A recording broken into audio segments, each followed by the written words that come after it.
Hello and welcome to a very special compilation episode of Palace Authorised. We have had some brilliant authors join us in the studio in the past few months to discuss their bombshell books. Today you're going to hear from the three authors who wrote about the late Queen Elizabeth II to mark the centenary of her birth. How did Prince Harry and Meghan Markle's dramatic exit from the firm impact the Queen? What was the heartbreaking sentence Elizabeth uttered during her final days at Balmoral? And was Andrew really her favourite child?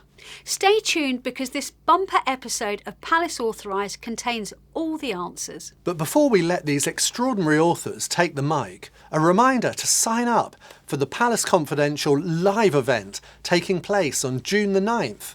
If you're a subscriber to Daily Mail Plus and you want to join us in London, you should scan the QR code on screen now to buy tickets. Just turn on your phone's camera, hover it over the QR code and click the link that pops up to buy your tickets. We will both be there, as will our colleagues Richard Kay and Robert Hardman. There'll also be an English tea party atmosphere and a glass of fizz too.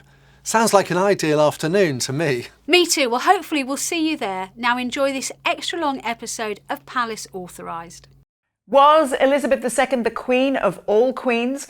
What words did President Donald Trump have for this author on the British monarchy? What is the truth behind the Queen's audience with Paddington? And when did Elizabeth abdicate the throne? We have a jam-packed show for you today.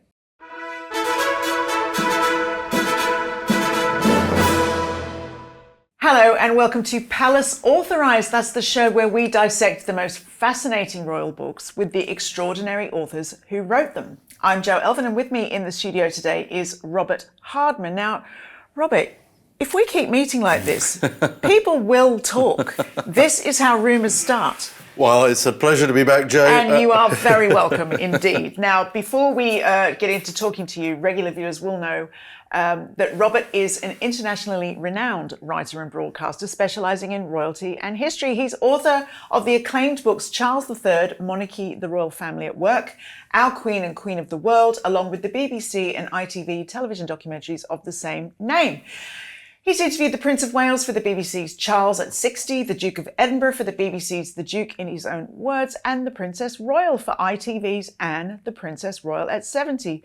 Basically, if you can name them, Roberts has met them and interviewed them and likely written a book or made a documentary about them.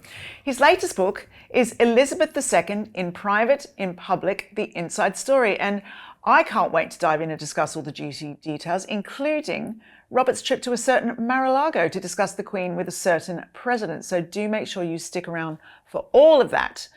Before just all of that, though, just a quick reminder to our wonderful viewers to please do subscribe to the Palace Confidential YouTube channel and to sign up to our fabulous newsletter. Click the link below or use the QR code that's on your screen. Now, done. Told you to be quick. Robert, this is the fifth book you've written about our late Queen over a period of 20 years. And I love in your intro, you say, people often say to you, can there be anything more to say? And you say resoundingly yes. And what makes this one different? Well, this was the first one where I've written about her in the past tense. All the previous books were while she was alive. And I think, a moment does come when you can sort of stand back a bit and look at a life in totality. And also I found that every time I've written a book about the Queen, as you say, people say, oh, come on, there's nothing new to say. And there's always new stuff to say because A, that you come across new material, new documents in archives or whatever, but also B, people who knew her, new people are happy to talk about her. And as you mentioned, in this case in particular, the resident of Mar-a-Lago, just 4 months ago, was sitting down with me and we had long chats about the monarchy. Well, we will get onto that, as I promised. Now, first of all, though, tell us about how Elizabeth found out that she was the heir to the throne in 1936. You write that she suddenly had to curtsy to her parents. That must be a weird little shock for a child. Well, the curtsying bit was her governess, Crawford, had sort of said, this was just after the king had become king that day. When he came home, he was very distraught about becoming king. His brother had just abdicated. He'd never wanted to be king.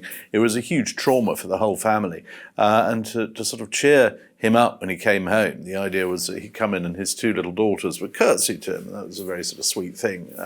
But she actually discovered what was going on. They'd tried to shield the news of the abdication from the girls. They were living in the nursery in the family home. Remind me how old she would have been? At the time, she was, it was 1936, so she just turned 10, right. and they sort of started to sense something wasn't quite right with Uncle David, which is what they called Edward VIII. They sort of saw less and less of him, and people didn't really want to talk about him. And of course, this was during his sort of affair with Wallis Simpson, and it was all leading to the fact that he wanted to marry Wallis Simpson. And these were all issues that nobody really wanted to be explaining to a 10-year-old girl, or indeed to her 5 and then 6-year-old sister. So they kept the newspapers away from them. They didn't hear the news, but she did spot an edition of the Evening Standard. It was lying around the house somewhere. And that, she told someone who told me, that was when she first realised, oh my goodness, Dad's going to be king, and one day that probably means I'm going to be queen. Wow. Now, we all know that the Queen's marriage to Prince Philip lasted 73 years, an incredible innings by anyone's standards. Record-breaking. Incredible, but not many realise just how young she was when they first met. Now, everyone loves a love at first sight story. Was this one? It was love at first sight for the Queen. She was a 13-year-old princess. She was with her parents on a trip to Dartmouth, and they were going to Dartmouth Royal Naval College, where the King, her father, had been trained for the Royal Navy. And while they were there, the King and the Queen were taken off to do sort of official stuff, and the two princesses, Elizabeth and Margaret, was sort of left to be entertained by a young cadet Philip Mountbatten. Actually, at the time, it was just called Cadet Philip, Prince Philip of Greece. Who was extraordinarily handsome. He was very handsome. Yes. He was 18, she was 13, and she was just thought he was the most sort of extraordinary and exciting thing. And he was very athletic. I mean, he was a great sort of cadet. He was sort of top of the class and everything. And, he was quite sporty. He was a bit of a show-off, so he was sort of taking him around the grounds of Dartmouth Royal Naval College and famously took them to the croquet lawn, showed them how to play croquet. And I've been there, actually, and the croquet lawn is still there, and they still talk about this was where they first met. And very sweetly, years and years later, when the official biographer of George VI, after George VI's death, the new Queen, appointed an official biographer, and he wrote in his official biography that this was sort of love at first sight for the princess. And that book, of course, as an official biography, had to be cleared by the Queen. She cleared it. That line stayed in. So we know that for her, it was love at first sight. She was 13. For Prince Philip, it's different. He was training for war. He's about to go off to war. And years later, he talked about, it was really sort of towards the end of the war, and he'd started to, he was effectively homeless during the war. He was fighting in the Royal Navy. All his family, all his sisters were married to enemy officers. His mother was in occupied Athens. His father was with his mistress in Monte Carlo, where he died. So he had nowhere to go. And he would, when he had shore leave, his distant cousin, the King, because they were related. Both he and Princess Elizabeth were great-great-grandchildren of Queen Victoria. So very, very distant. But, out of sort of family loyalty to another royal family, the King would say to this Greek prince, "Oh, well, come and stay at Windsor if you've got nowhere else to go." So Philip would turn up, say at Christmas time, and as by the time we got to the end of the war, Elizabeth is 18, 19. A more sort of serious. It starts out as a sort of pen pal relationship, really. They meet each other at the castle occasionally at Christmas, but they start writing to each other. And she has a photo of him on her desk by the end of the war. And then, as he said years later, it was really when he came back, he was sent off to the Far East. He was in the Far East when the war ended. Next year, 1946, he came back. And that's when it really turned into a sort of proper courtship. And they loved going to see Oklahoma on the London stage. I mean, London was sort of, very drab, hungry, bankrupt city full of sort of bomb sites. And one of the few exciting things was this dramatic production of Oklahoma. And Princess Elizabeth loved it, and she and Philip would go and see it. And there's a song from it called "People Will Say We're in Love," and that became kind of their song. I love that. Well, it's sort of like a lot of people don't like discussing this, but at various stages of their marriage, there were rumours about Prince Philip's so-called friendships with other women. To what extent were they true? Well, I mean, it's the longest royal marriage in history. They married in 1947, as with any sort of high-profile marriage, occasionally there will be sort of tensions, stresses, rows about things, and the first big row really sort of surfaced in the open in 1957 when Prince Philip was on a solo tour around the world. The Queen had been asked to come and open the Melbourne Olympics in 1956, and she had a young family. She only been on the throne 4 years. She said, "No, look, Philip will do it on my behalf." So he went off in the royal yacht, new royal yacht, sailed out to Australia, and then came back on this sort of circuitous route via all these remote Commonwealth territories and countries. And by the time he got to early 1957, his equerry, who was with him, his sort of wingman, his great mucker, Mike Parker, who was an Australian naval officer, his wife had filed for divorce. And this caused sort of all sorts of gossip and scandal. Right. People were saying, "Well, hang on, what's going on?" The mention of the D word so close to the throne got people very worried.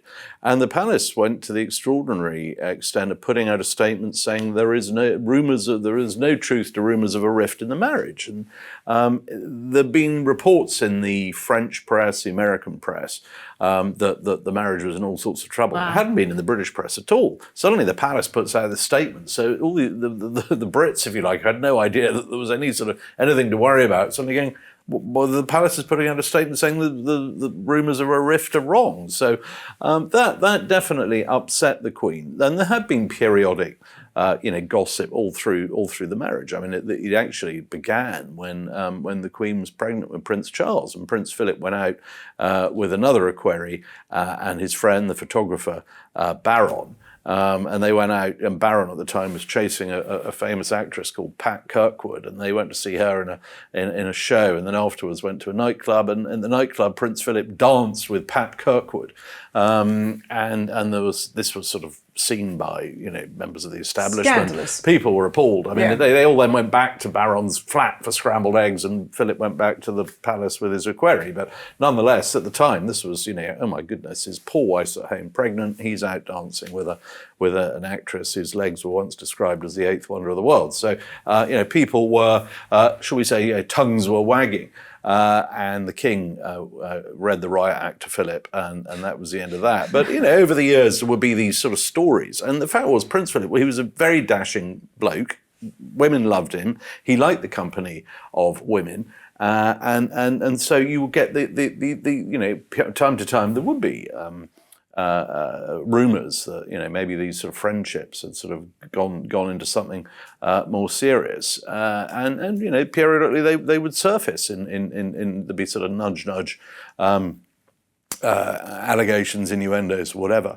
He would occasionally, people would put it to him, and he'd sort of roll his eyes and say, "Look, for my entire life, I've always had sort of a bodyguard with me. I mean, this is ridiculous." But of course, one of his very close friends it was at his funeral, which that's caused some discussion. Yeah, absolutely. So in later life, he was certainly very friendly with Penny Romsey, as she was then, the Viscountess Romsey, who was the daughter-in-law of Earl Mountbatten, well, actually granddaughter-in-law of Earl Mountbatten, married to Prince Charles's cousin, Viscount Romsey, and she is now Countess Mountbatten.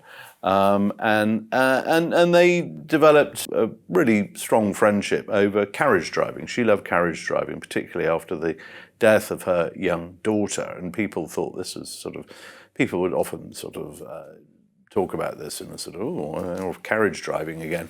But it was as with a lot of his friendships with, and Giles Brandreth writes about this actually very well in some of his books, because he knew Prince Philip well and talked to him about this, and talked to some of these lady friends of the Duke, and they, these were a sort of meeting of minds. He liked having sort of pretty women around, but that didn't translate into relationships, and the programs like The Crown tried to sort of speculate on this. But I mean, the bottom line is, people always say there's no smoke without fire. But I mean, after all these years, we haven't seen the fire.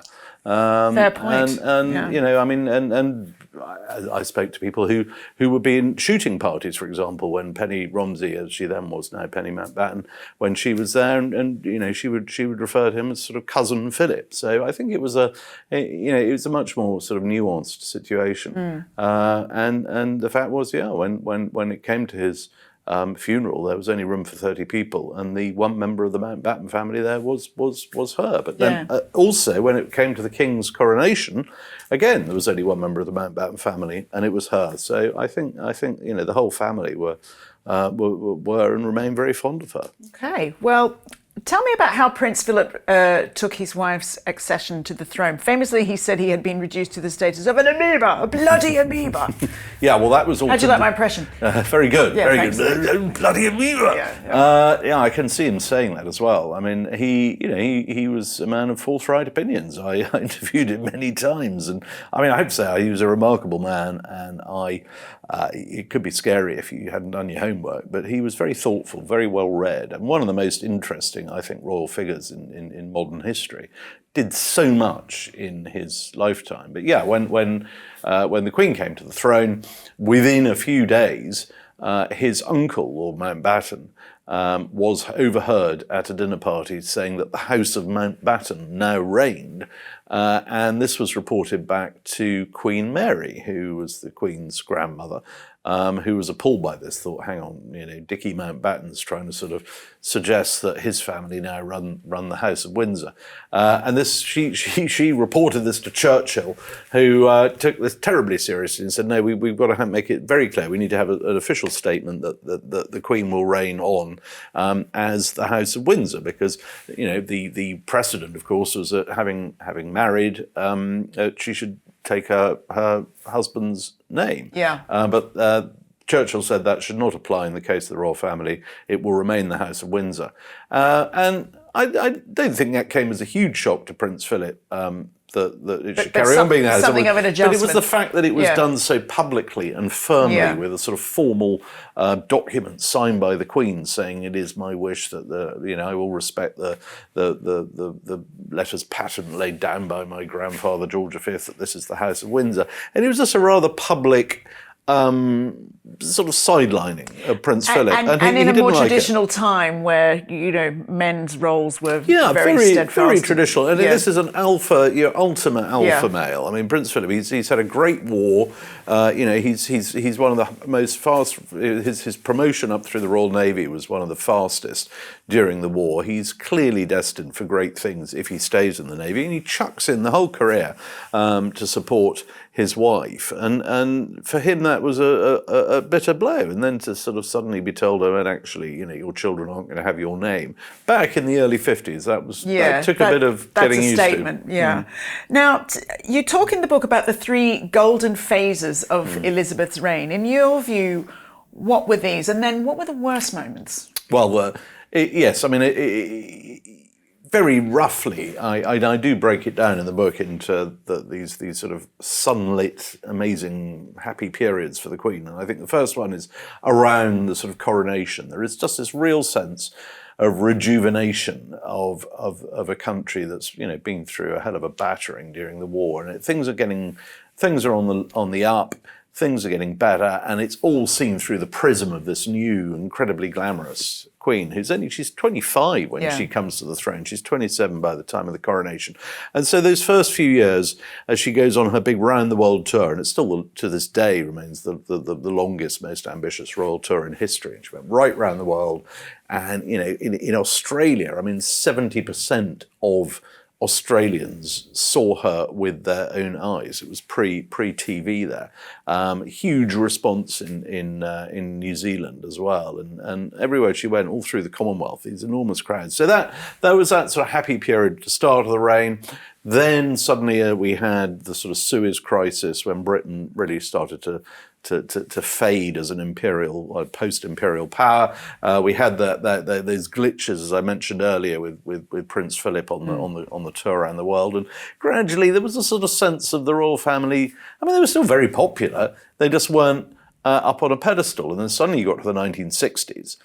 And they just started to look a bit tired and behind the curve, and it was all the era of we know the Beatles and free love and everything else. And the royals are sort of trundled along in their sort of slightly Edwardian way, and they just looked more and more remote. And it was really not until right at the end of the 60s, and you had the first royal documentary, and that did change things around. People started to see them more as a sort of more contemporary family. But it was really the second golden phase, if you like. Really, I sort of chart it from the second half of the 70s. Britain is a basket case. We're bankrupt. We're just a joke. But everybody loves the monarchy. And the Queen goes on this great trip to the USA to mark their 200th birthday. And it's a huge hit. And the next year it's her Silver Jubilee. Again, Britain's still having strikes, and it's all, we all know what the fashions look like. Food was like. I mean, everything in the 70s was just ugh. And yet we not had everything in the 70s. No, not everything. Maybe we had ABBA, I suppose, exactly. and the dawn of the Black Forest Gâteau, but there wasn't much else to celebrate. And yet we had the Queen on this sort of high, and the Silver Jubilee was great, and it ran on into those sort of royal marriages of particularly obviously Charles and Diana in 1981, and the monarchy was just it came to sort of Britain might have all its problems and everything else, but we've got the monarchy, and that was a great period, and that lasted really up until the sort of late 80s, and then suddenly it started to sort of cloud over, and as the marriages started to sort of crumble, and people had just sort of thought they were a bit, they were just having too much fun, and there was another recession, and there was a Gulf War, and all that. So, and then the 90s, of course, were a complete disaster, starting with the Annus Horribilis in 92, with the marriages collapsing and the Windsor fire and rows over money. So the 90s were just dreadful. And it took a long time to get, and then, obviously down to the death of Diana in 97, it's got to be one of the low points, probably the low point of the Queen's reign. And it takes a long time for things to sort of build back up, and I think by the time you get into the new millennium, a lot of people would have just thought, "Oh, you know what? I've had enough of this." I mean, she got to retirement age.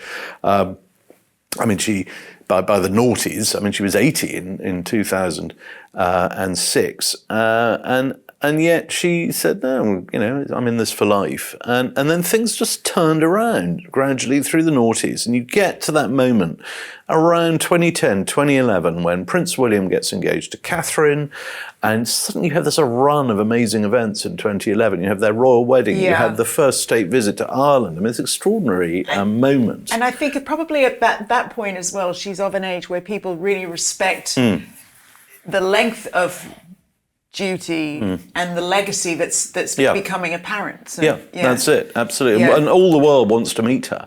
And people like President Obama comes over on a state visit, and he's had a few run-ins with the British government, but he loves the Queen, and the Queen gets on really well with him, and they had this great state visit. And then the following year you've got her Diamond Jubilee, which is a sort of fabulous moment. Only one other monarch, Queen Victoria, had a Diamond Jubilee, and you had all those sort of extraordinary events like that river pageant in the pouring rain. And then very soon, on the back of that, literally just weeks later, you have the Summer Olympics, the London Olympics of 2012, and she's doing that amazing skit with James Bond. I mean, I remember covering that opening night of the Olympics. I couldn't believe it. I was in the stadium, and no one it was like, that can't be the Queen. Oh my God, it really is the Queen. Really is the Queen. Even William and Harry didn't know she was in it. They were sort of eyes out on stalks at that moment. And actually, all around the world, the next day, the headlines were, some headlines said, Olympics open in London. More headlines saying Queen jumps out a helicopter with James Bond. And that just showed, it showed she wasn't taking herself too seriously. By now she's well into her 80s. and yet, she's still absolutely at the height of her powers. And that carries on, I would say, up to the end of 2018. 2018 is still a great year. You've got Harry's wedding, Eugenie's wedding, and then you hit the end of 2018, and then things start to go wrong. Starts with a rather unfortunate Christmas broadcast in 2018, where she just happens to be doing her broadcast, and behind her is a piano that's painted gold, and there's this huge row online. Social media has suddenly become a thing, and people are saying, "Oh, shows how insensitive the Queen is. Look, there she is talking on Christmas Day with a gold piano." I mean, it's just a piano that Queen Victoria had painted in gold paint. It wasn't made of gold. Also, it's no secret that the royals are rich. Yes, guess what? They've got a few houses, and the jewels aren't bad. And then we get into the start of 2019, and Prince Philip has a car crash, and then suddenly things start to go wrong. Britain's in a terrible mood post-Brexit. There are rows, political rows, Parliament. Don't worry, by the time we get to 2020, it's all fine. And then what happens in the autumn of 2019? Prince Andrew does his dreadful Newsnight interview. And there's a row about prorogation. I won't even go into that now because your readers will start falling asleep. But anyway, 2019 is a terrible year. And then what happens at the end of it? Megxit. Right at the end into 2020, then COVID hits. So the last few years of her life, I think, were a huge challenge to her. But she handled them extremely well, I think. But was this the point? I'm fascinated by this nugget. You said in the book that the Queen had only one nervous breakdown. Is that in this period? Or? No. Interestingly enough, there was it was right at the end of the 60s.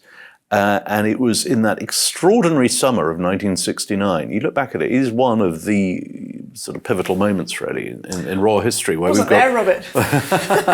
Sorry, you're going to have to explain it. I'm afraid I was a very small child at the time. But in the space of a few weeks, you had that royal documentary I mentioned earlier that came out on the airwaves. That was a huge hit, and it came out just before actually man landing on the moon, which was a moment of, although more people watched the royal documentary in this country than watched man landing on the moon. But anyway, that's another story. Also in that summer, and the reason that we had that royal documentary was Prince Charles was turning 21 that year, and he was going to be invested as Prince of Wales, and they were going to have this big ceremony in the castle in Wales, Carnarvon Castle, and it was going to be like a sort of coronation Mark II, and it was all geared around the TV cameras. It was the first made-for-TV royal moment. It was all colour TV had just come in, and that was all lovely, except for the fact there was this sort of nascent terrorist movement, Welsh separatist terrorist movement, had started planting bombs around the place, and people were actually being killed in the run-up to, and even on the day of this investiture. And it was a very tense moment, and it was only a couple of months later that actually the troubles started in Northern Ireland. So, and all around the world, you've just had Martin Luther King being assassinated, Bobby Kennedy. It's a very fractious, febrile time. People are really nervous about which way the world's going. And I think the Queen just found all this sort of concentration on her and her family was just becoming more and more of just the pressure on her. And in the run-up to that investiture, I think she was really worried that something was going to happen. Yeah. She's always taken a view that, well, if stuff happens to me, okay, I'll live with it, or die with it. It goes with the territory. This was the threat of terrorism against her son and against his event and against the family. And there was just so much pressure on her in the run-up to that event that afterwards, it was really interesting. Prince Charles went off on a sort of tour of Wales. The Queen went back to London and retired to her bed and cancelled all the engagements for the following week. Very, very unlike her. She was meant to be going to the Wimbledon finals, for example, and had various sort of garden parties and things to do, and the whole lot was cancelled. And the palace put out that she was suffering from flu, which is an odd thing to be suffering from in early July. And as someone very close to her, part of her team, told me, actually it wasn't, it was nervous exhaustion. Yeah. I don't know whether we could call it a full nervous breakdown, because she was back on duty just over a week later, but it was the nearest thing to a nervous breakdown. Fascinating. Well, you write that there was barely any media interest in a remarkable royal event that took place in 1987. Now, I was a teenager. I had a lot going on, so I missed this one as well. But the Queen's one and only abdication. I'm sorry. Pardon? Yes, I know. What? Yeah. The Queen who never abdicated, and she did, effectively. It was in Fiji. Fiji, very loyal realm, and there was a coup there. I won't go into the Fijian politics, but essentially there was a coup and then another coup. And obviously, as a constitutional queen, she has to respect democracy. And the coup leader had basically seized power and wasn't going to have a sort of an election. Was just saying, I'm in charge now. He was a royalist, by the way. He was an army general or colonel. And was a fan of the Queen, but the Queen could not really be kind of condoning armed insurrection, and particularly at this stage. And by now we're in this. Back in the early part of her reign, I mean, she was queen of all sorts of pretty difficult places. But by now they'd all got independence, the choice boiled down to either she had to accept as head of government this armed insurrectionist, or say I'm out of here. So she instructed the Governor General, who's her representative, said, look, I think time's up. It was too dangerous for this one figure could hardly sort of stand there and refuse to appoint a government at the point of a gun. So she said, well, you better resign. So the Governor General resigned. So in effect, she resigned, and it was an abdication. And Margaret Thatcher was appalled and complained and said, you can't start abdicating. But the point was, she was Queen of Fiji, and the Queen of Fiji didn't have to listen to the Prime Minister of Great Britain. So she just said, that's it, I'm out. Wow.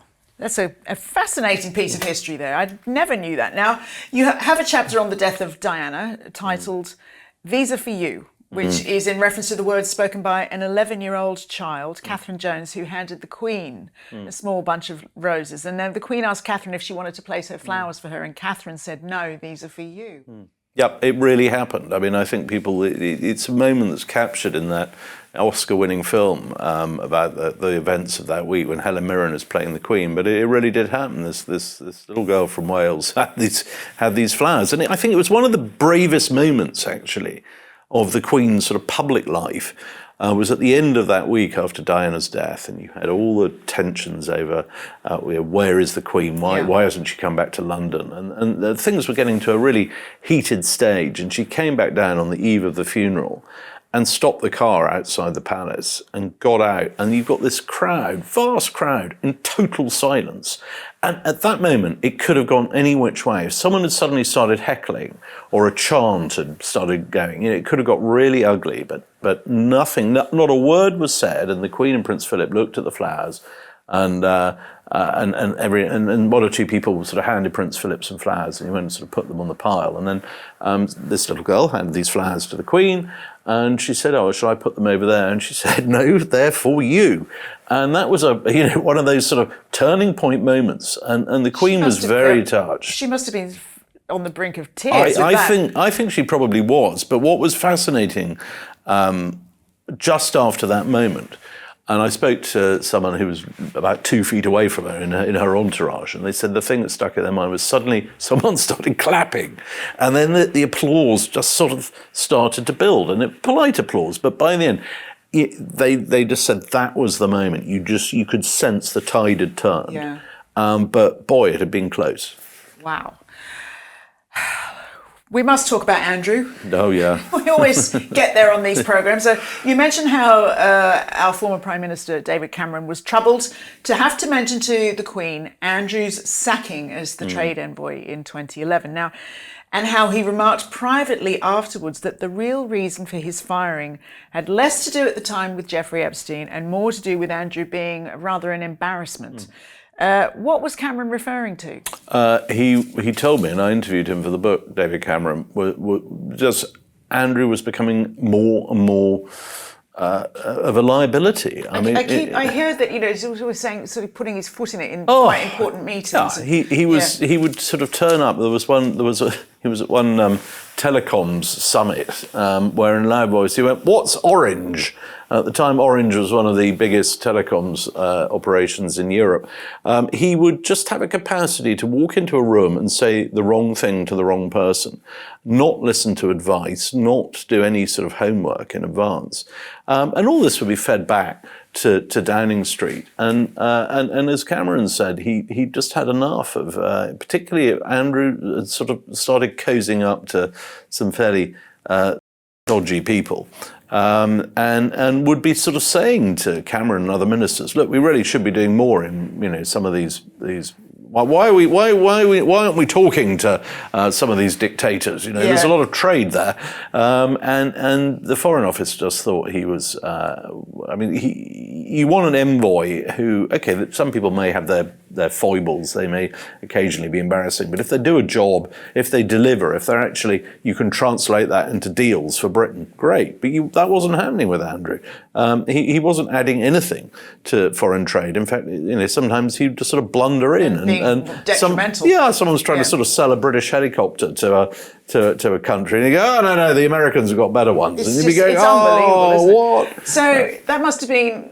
Did David Cameron deliver that news to the Queen himself? He did. He said he was an uncomfortable moment. I mean, as with all those sort of things, I mean, she would have been pre-warned. I mean, all the discussions had happened between the officials, but he still had to sort of formally say, look, I'm sorry, but I think, we were very grateful for all that Prince Andrew's done as trade envoy, but the time has come to move on. Please release us. Now, a lot of people watching this will be familiar with the phrase tiara-gate, referring to the whole alleged kerfuffle about which tiara Meghan wanted to wear and Prince Harry's battles to get it. What's the story? What's the truth? Well, according to Prince Harry in his book, what happened was that he and Meghan went round to see the Queen, who before a royal wedding would always take great pleasure in picking out a few possible tiaras for the bride-to-be, and then talking it through with her and saying, well, which one do you think would be most appropriate? And so in the case of Harry and Meghan, the Queen had brought out a few pieces, and normally this would be something where it would just be the Queen and the bride-to-be. That's it, a sort of female bonding moment, if you like. Except on this occasion, Harry decided to turn up too. Which had never happened before. So tiara connoisseur, Prince Harry. That automatically slightly sort of, made it a slightly different atmosphere. Anyway, Meghan had settled on a particular tiara. And then if you read Harry's account, when they're getting nearer to the wedding, they want to get their hands on the tiara because Meghan's hairdresser is coming in, although his book and other books differ on this very famous hairdresser is either flying in from Paris or New York, we don't know, but it's only in London for a bit, and wants to have the tiara so they can do a sort of hair rehearsal with Meghan. And this, according to Harry, it's all very difficult, and that the Queen's dresser, Angela Kelly, is proving very hard to get hold of, and is really throwing a spanner in the works, and it's all very difficult. And finally turns up at the palace with this tiara, and says, and Harry basically implies that Angela has got it in for Meghan and has made life difficult, and they have an argument. That's in Harry's book. Now, I talked to people around the palace about what really happened, and as I say, it was rather unexpected that Harry should sort of gate crash this moment with the bride-to-be and the Queen. But actually, what happened after that was that they suddenly demanded to have this tiara, but there was a lot of pre-checking that needed to be done on this tiara, because what you want to be very careful, particularly by the time, this is 2018, and of course Meghan is coming from as she puts it, a biracial background. You want to make sure this tiara has no awkward, colonial, imperial backstory. And there's not actually an awful lot about it. We know that the diamonds were given to Queen Mary at the early part of the 20th century. But anyway, there was a lot of due diligence needed to happen, and that was still going on, which is the reason why it wasn't just presented on a plate. And also, there are fairly strict rules about moving bits of royal jewellery around. I mean, you've got to have it's got to be done in a secure way with a secure car and, you know, somebody to do it. And suddenly just being told to turn up with this thing because it suits an international hairdresser. And didn't I go down believe very there well. were a particularly rude "get it here now" phone call. Yeah, there was a moment where Harry actually rang up Windsor Castle. It was Easter Court at the time because the Queen and the court were down at Windsor. He was in London, and he actually, there was a showdown with Angela Kelly, and it was "get it here now." And anyway, what I established was that, put it this way, the account in Harry's book and what my sources tell me happened are rather different. But then, as the late Queen said, recollections may vary. That iconic quote. But so how would that have compared to the choosing of the tiara for Catherine's wedding? Well, what was interesting with Catherine's wedding was, Catherine turned up without William. It was just Catherine and the Queen, chose her tiara, and when she was having her hair rehearsal, if you like, when they were sort of going through the motions, with her hairdresser bought a £6 plastic tiara from Accessorised, because frankly, it doesn't really matter, you know, what sort of tiara it is. If you're trying to, I mean, I'm not a hairdresser and I've never worn a tiara, and so I'm speaking. And it's just such a shame you look fetching in one. But I defer to your fashion expertise, Joe. But I mean, if you are trying to sort of work out how to make hair work, as long as you've got something that is effectively doing the same job as a tiara, that's fine. And I think the Queen was a little baffled as to why there was this sort of great row going on with the tiara. Yes, because it sounds like it was a bit of a first in the royal family that it became this big issue. She did come out with the immortalising the Queen when being told that her dresser was being shouted at and that this thing had to be rushed to London to suit this hairdresser. And the Queen's line was, "It's not a toy." Indeed. Get one from Claire's. Tiara Gate, Tights Gate, where will it end? But we must move on to sadder times. 2021 saw the passing of, obviously, Elizabeth's beloved Prince Philip, who'd been at her side since their engagement in 1946. 75 years. But for Elizabeth, her role as Queen almost immediately took precedence over her role as a grieving wife. What struck you the most about this period of her life? Well, there'd been a lot of talk about how everything about the Queen was so dependent on Philip, and she was in his later years. She was terribly worried about him. She wouldn't go on foreign trips. Her last journey out of the UK was in 2015. Well, of course, she was abroad when her father died, so that would have been playing as well. Yeah, that's a very good point. But she was always worried that she didn't want to be away from him for too long. And so that's why she stopped travelling. And people did wonder, once he goes, if he goes before she does, how will that affect her? I think people thought, she would really be hit hard by this. But I think they underestimated her sort of inner steel. But B, I think people hadn't really understood how being Queen and doing the job for her was something that really gave her a boost. So immediately in those weeks and months after his death, there was this sort of reboot of the royal schedule, and she was. You remember it was sort of in the middle of COVID, but despite that, she was doing things like knighting dear old Captain Tom on the lawn at Windsor, and doing engagements and making sure she liked to have audiences, whether it was with ambassadors or generals or whatever. And there was a big G7 summit in Britain that summer, and the government thought, well, we don't really want to sort of put too much pressure on the Queen, so it would be quite nice if she might be able to have the odd cup of tea with the odd visiting world leader. Instead, the message came back from the palace, no, she's very keen to play a full part in this, to the extent she got the royal train out and went down to the summit, which was in Cornwall, and insisted on holding an event with all the world leaders. At the end of which she invited the president of the US, then Joe Biden, and said, well, do come around for tea. And so the Bidens sort of dropped into Windsor Castle. So you suddenly, within weeks of Prince Philip's death, she's really back on all cylinders. Well, I think we can all relate to that desire to keep busy. That's right. Yeah. I think it gave her a real sense of purpose. Yeah. But unfortunately, what happened after that was, I think a lot of her staff thought, right, well, COVID had caused a lot of things to be cancelled or postponed anyway. So they started designing an autumn programme for her in 2021 that was really just too ambitious. Involved going on a sort of mini tour of all the home nations, going to all the parliaments. They really crammed a lot into that autumn schedule, and suddenly it got a bit too much. She was by then having what the palace called mobility issues.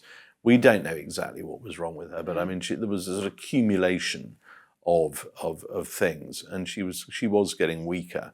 And there was a moment at the Scottish Parliament, there was a reception there, and I write about it in the book, and I've talked to people who were there, and she suddenly went into this room and thought she was going into a sort of small reception of a few people, and there was just this vast sea of people all wanting a handshake, and it just got a bit too much. And on the way back down from that event in Scotland, she said, look, I think we're going to have to tone it down a bit. So she still had her autumn events, but there was just a recognition then that, okay, she can't carry on like this.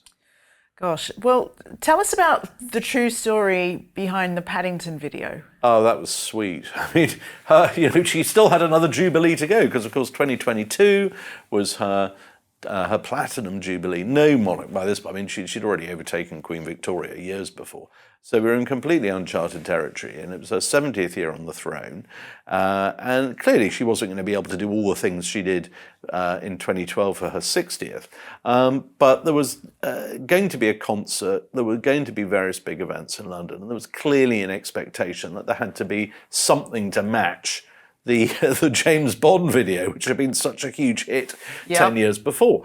And they really thought long and hard, and her private secretary, Sir Edward Young, gave it a huge amount of thought, and they were having sort of brainstorming sessions with kind of creative people and whatever.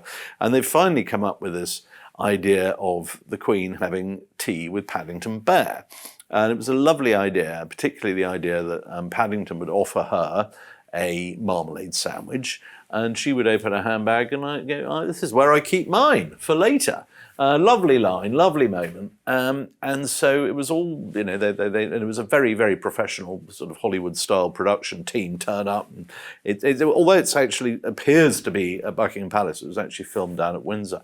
And just beforehand, the Queen thought, well, in my James Bond video, my page, Paul Wybrew, who she loved, Tall Paul as he's known, he played a sort of cameo role. He's in it. So she's walking out of the palace in that one with Paul behind her. He became a bit of a sort of overnight star, as did the corgis, and that's with James Bond. And she thought, well, her other senior page, Barry Mitford, it's Barry's turn to have his moment. Leave out Barry. And they had a professional actor who was going to be the sort of the footman in the Paddington video. And she said, well, I quite like Barry to be in this too. And the sort of the director said, well, no, we've got the script. It's all been mapped out. There's only room for one.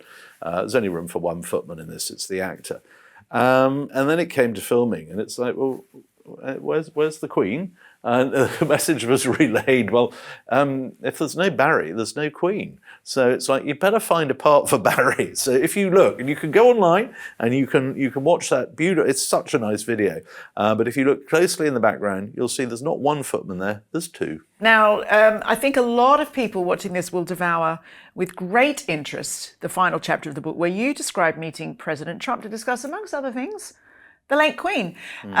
It's interesting, isn't it? Despite current complexities, Donald's a bit of an Anglophile. He's got a bust of Winston Churchill in the White House Oval Office and a portrait of Queen Elizabeth in pride of place in his house. But probably most intriguingly, you suggest that Canada is safe from Donald Trump's annexing plans, this sort of Game of Thrones thing he's got going on, as long as Charles is king.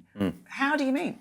Well, we, in the course of a weekend at Mar-a-Lago, and it was an extraordinary weekend, which I didn't know whether I thought I might get 5 minutes, maybe 10 minutes, but actually, as it turned out, I started off by having breakfast with him in his golf club, and we had a chat later on. The next day, I was part of a small group at a dinner with him, and then it actually ended up turning into 2 dinners. We had dinner in 2 places, and at one point in this evening, we were sitting around a table, probably about 6 of us, and he's just, and he's surrounded by aides, and they're talking about all sorts of things, Middle East, whatever.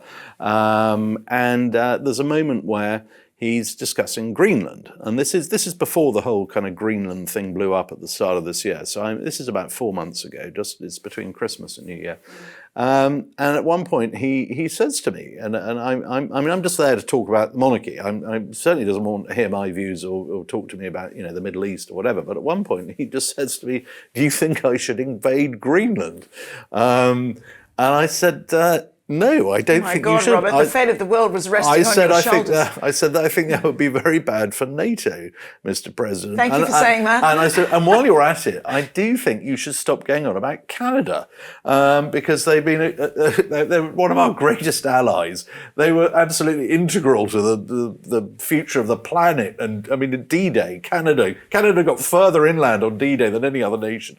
Canada is absolutely they're like our kith and kin. So I just said, I really think you should stop going on about Canada, because I said, not least because the king is king of Canada, and he said, do they still sort of support the king? And I went, yeah, they do, and he sort of paused and he talked about. I said, yeah, well, they've got all that Canada stuff. Then he started going on about the border, how they were wrong when they put the border in. They should have put it further north. But then he sort of said, well, yeah, I guess I'm not going to change that in 3.5 years. And I thought that's very telling for 2 reasons. One is that he's effectively he's giving up on Canada. But 2, also, he was talking about 3.5 years. So he's not contemplating a 3rd term. So I thought it was an illuminating moment. But overall, I mean, most of our chats were to do with the monarchy. And he's a huge fan. And as you say, he'd just taken delivery of a new portrait of the Queen. It was the last portrait she ever sat for, by a lovely portrait of her in pink by a Polish-British artist called Basia Hamilton. And it was painted in her last year. And Basia had painted the Queen, and this portrait was going into the Polish Institute in London. But Basia then went on to paint Trump and was talking to Trump about it. And he said, well, I'd like to get a copy. So she did a sort of proper copy of the picture for Trump. And he just got it. And it had just arrived not long before I arrived. And he was very concerned about where he was going to hang it, where would be the appropriate place. And he said to me, do you think I put it in the right place? And I went to look, and he's got it in his in the sort of like the grand dining room at Mar-a-Lago. And there are no other portraits in the room, none at all. There's a very nice sort of Florentine fresco. There's a sort of painting of a maritime scene.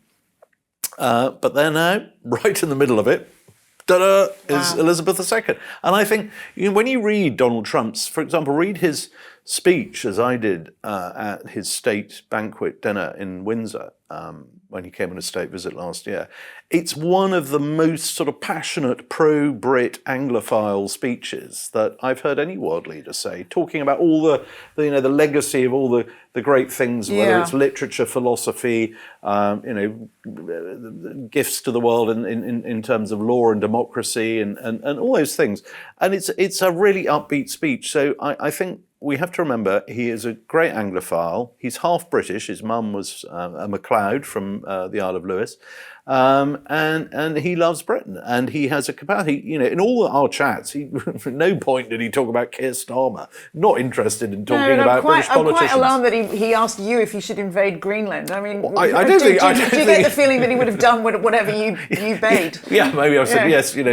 Wearing a Donald Duck outfit. No, I mean, he was not. It was very much in a sort of small talk situation. I mean, it was I would say one of the more interesting chats of my life. Yes. Yes, it sounds it. Final question: Queen Elizabeth II, true or false? Queen of Queens? Yes. I mean, I wasn't expecting that such a succinct answer from you on that. I mean, Victoria was great.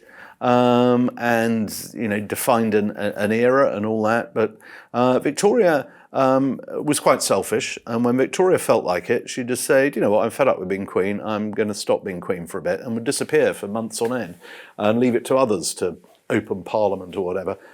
Elizabeth II, from the day she started to the day she finished, and I still think one of the most powerful images in my mind is as just the hours, minutes even after her death, her last red box is delivered back down to her private secretary's office, and he doesn't know what's inside, and he opens it up.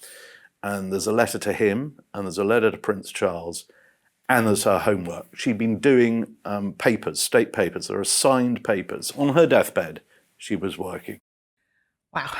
Well, what else can I say, Robert? Thank you. I mean, this is like an extraordinary book. Obviously, we've only touched on... Oh, yeah. I mean, there's so much more in this book. But thank you for another masterclass. A quick reminder to our viewers that you can buy Robert's brilliant book, Elizabeth II, In Private, In Public, The Inside Story. Or if you're in America, it's called In Private, In Public, Her Story, by simply clicking the link below, where you'll also find a link to sign up to the Palace Confidential newsletter. All that remains is for me to thank you again, Robert, and indeed our viewers, you wonderful viewers, for watching, and we'll see you next time. Bye for now. What was the only time the Queen stepped out of line? Who really was the third in Diana and Charles's marriage? Why will this royal author never forgive the Sussexes? And why Elizabeth's reign will not be dented by Andrew?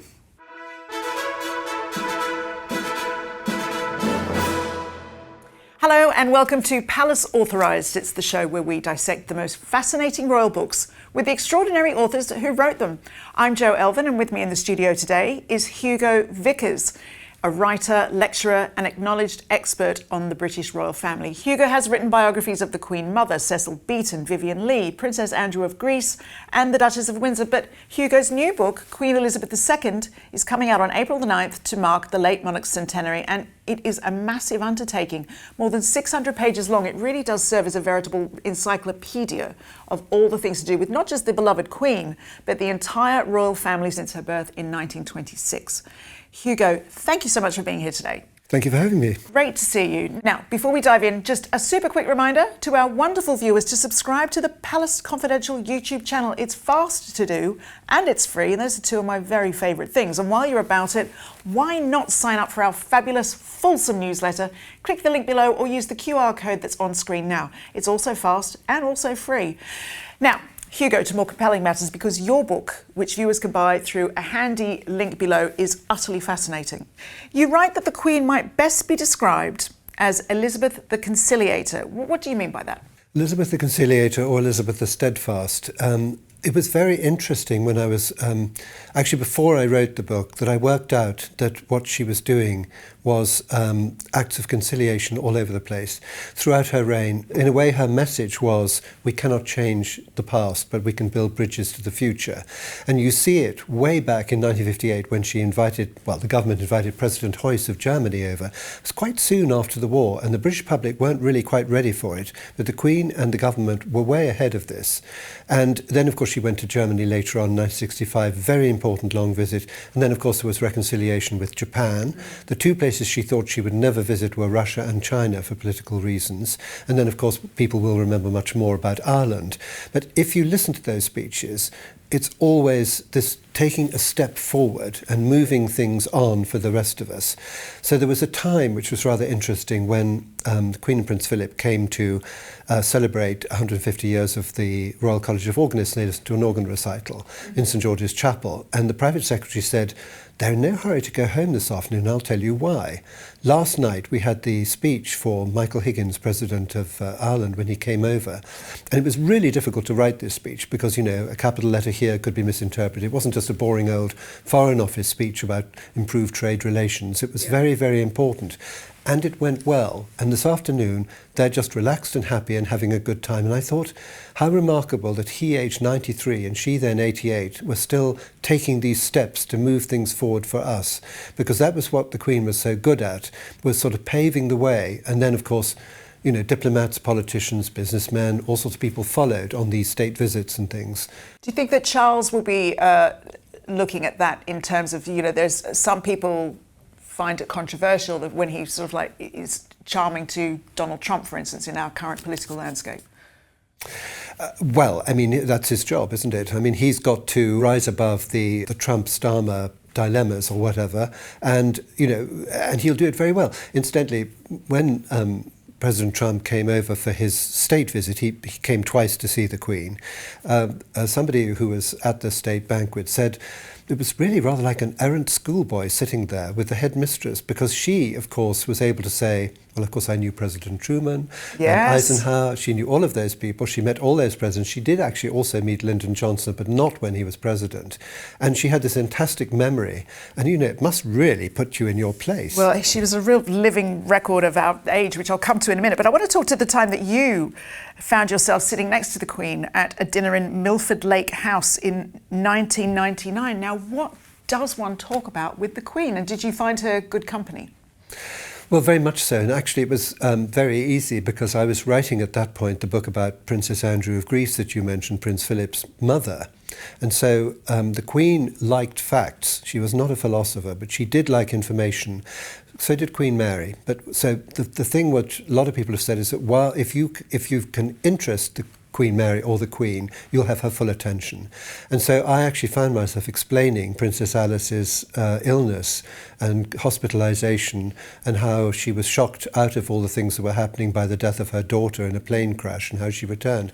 And we had a very interesting conversation about that. And also about Queen Louise of Sweden. And the Queen had a fantastic memory, and so she would immediately come up with an anecdote about Queen Louise and King Gustav sitting in the car, and King Gustav, I think, wanted the window put down or something, and Queen Louise also said, yes, I'll do it if you say please. So the Queen remembered all these funny things, and I found myself telling her about Queen Louise's rather difficult love life in the First World War. So it wasn't a difficult conversation. But what was important was, that if you had something interesting to tell her, she would listen.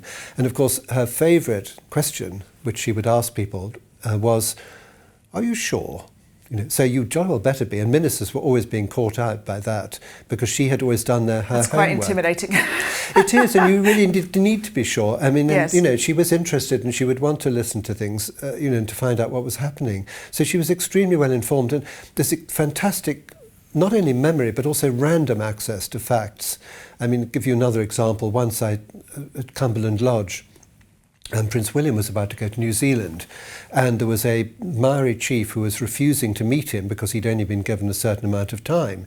So I said to the Queen, it was extraordinary, of course, when you think that when she had gone to New Zealand, Sidney Holland, the then Prime Minister, had not allowed that Maori chief, his predecessor, to meet her. And then she, referring to the one who was going to meet Prince William, she said, well, yes, I mean, in everyday life, he's just a bus driver. How did she know that? I mean, how did she reach that fact so easily?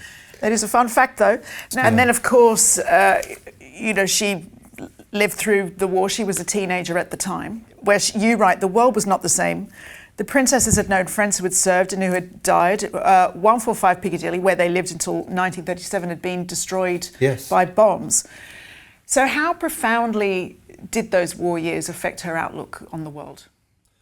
Well, I think totally, and of course she's one of the last of that generation. But they were very stoic, and they realised. I mean, there are sort of terrifying letters that I found and things where the Queen was sort of saying, "It's so awful. You just get to know somebody, and off they go to war." And of course, very often they didn't come back. And that's the sort of, we've been so lucky, and we were lucky to live in the Queen's reign, because actually that didn't happen.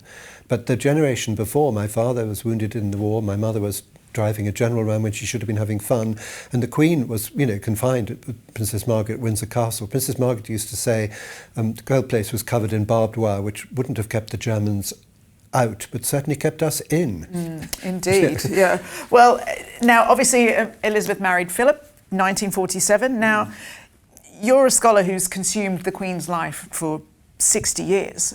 Do you think the success of their marriage was down to this simple decision that they had, where she would rule the realm and he would rule the home? I think, he has spoken of tolerance and good humour. I think she handled him extremely well. I think it's a very fascinating marriage. The Queen Mother was rather hoping that she would marry a Grenadier Guard, and sort of said actually to Arthur Penn, another Grenadier, went the Grenadiers be cross, and they were cross. They would not have Prince Philip as their colonel, which was not popular. But you know, he was such a robust person. I was like the Crown Prince Pavlos of Greece said, you know, if Prince Philip said to you, what the devil are you doing here? That was his way of saying how extremely nice to see you. So you've got to get into that mindset with him. And what the Queen must have put up with, or enjoyed maybe, throughout that marriage, was him saying, well, why are you doing it like this? Why not this? What about this idea? And he was very often right. So he was a very robust counterpart to the whole thing.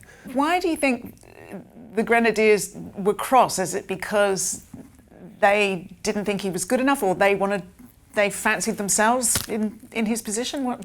Well, they did choose actually Mar Jeffreys, who was a very distinguished Grenadier General, to be the colonel at first. Prince Philip did become their colonel in 1975, and he was a very good colonel. Listen, I think on this occasion, I mean, look, the Grenadier Guards, I'm not a soldier, but I think, you know, you couldn't have a stuffier bunch as far as this naval officer coming in, you know, with German relations and all those sort of things. And you know, who was he and what? They were horrible to him.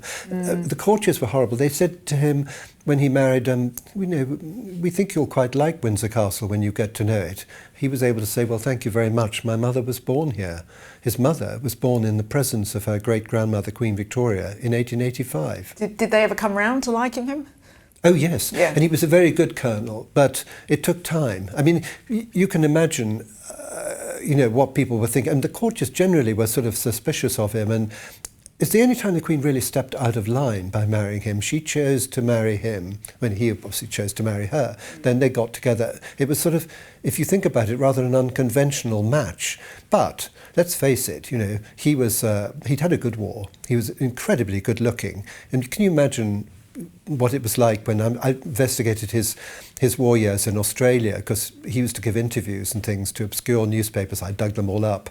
And can you imagine what he was like when he stepped off his ship in his tropical whites, you know, sort of Adonis figure? I mean, no wonder she fell in love with him. He was a handsome man. All the way through, right up to the end. Yeah. Now, the Queen obviously ascended to the throne in 1952. Now, upon the death of her father, King George VI, she was 25. And I think sometimes we just can't imagine that. Do you think she was ready? Yes, I think she was ready. I think she would have, obviously, both of them would have much liked to have had a longer time.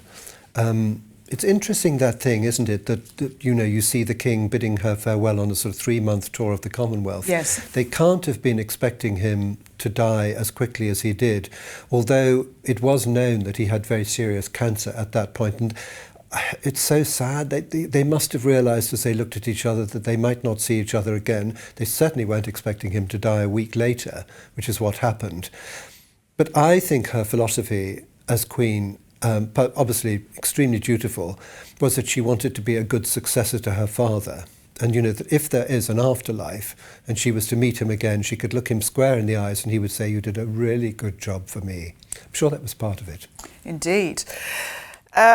There's obviously been a lot of talk lately about, in particular lately, about the Queen being a mother. Now, she had Prince Andrew in 1960, Prince Edward in 1964, and there's a lot has been said and written about those two boys being like her second family. She was much more settled in as the reigning monarch and much more experienced as the Queen.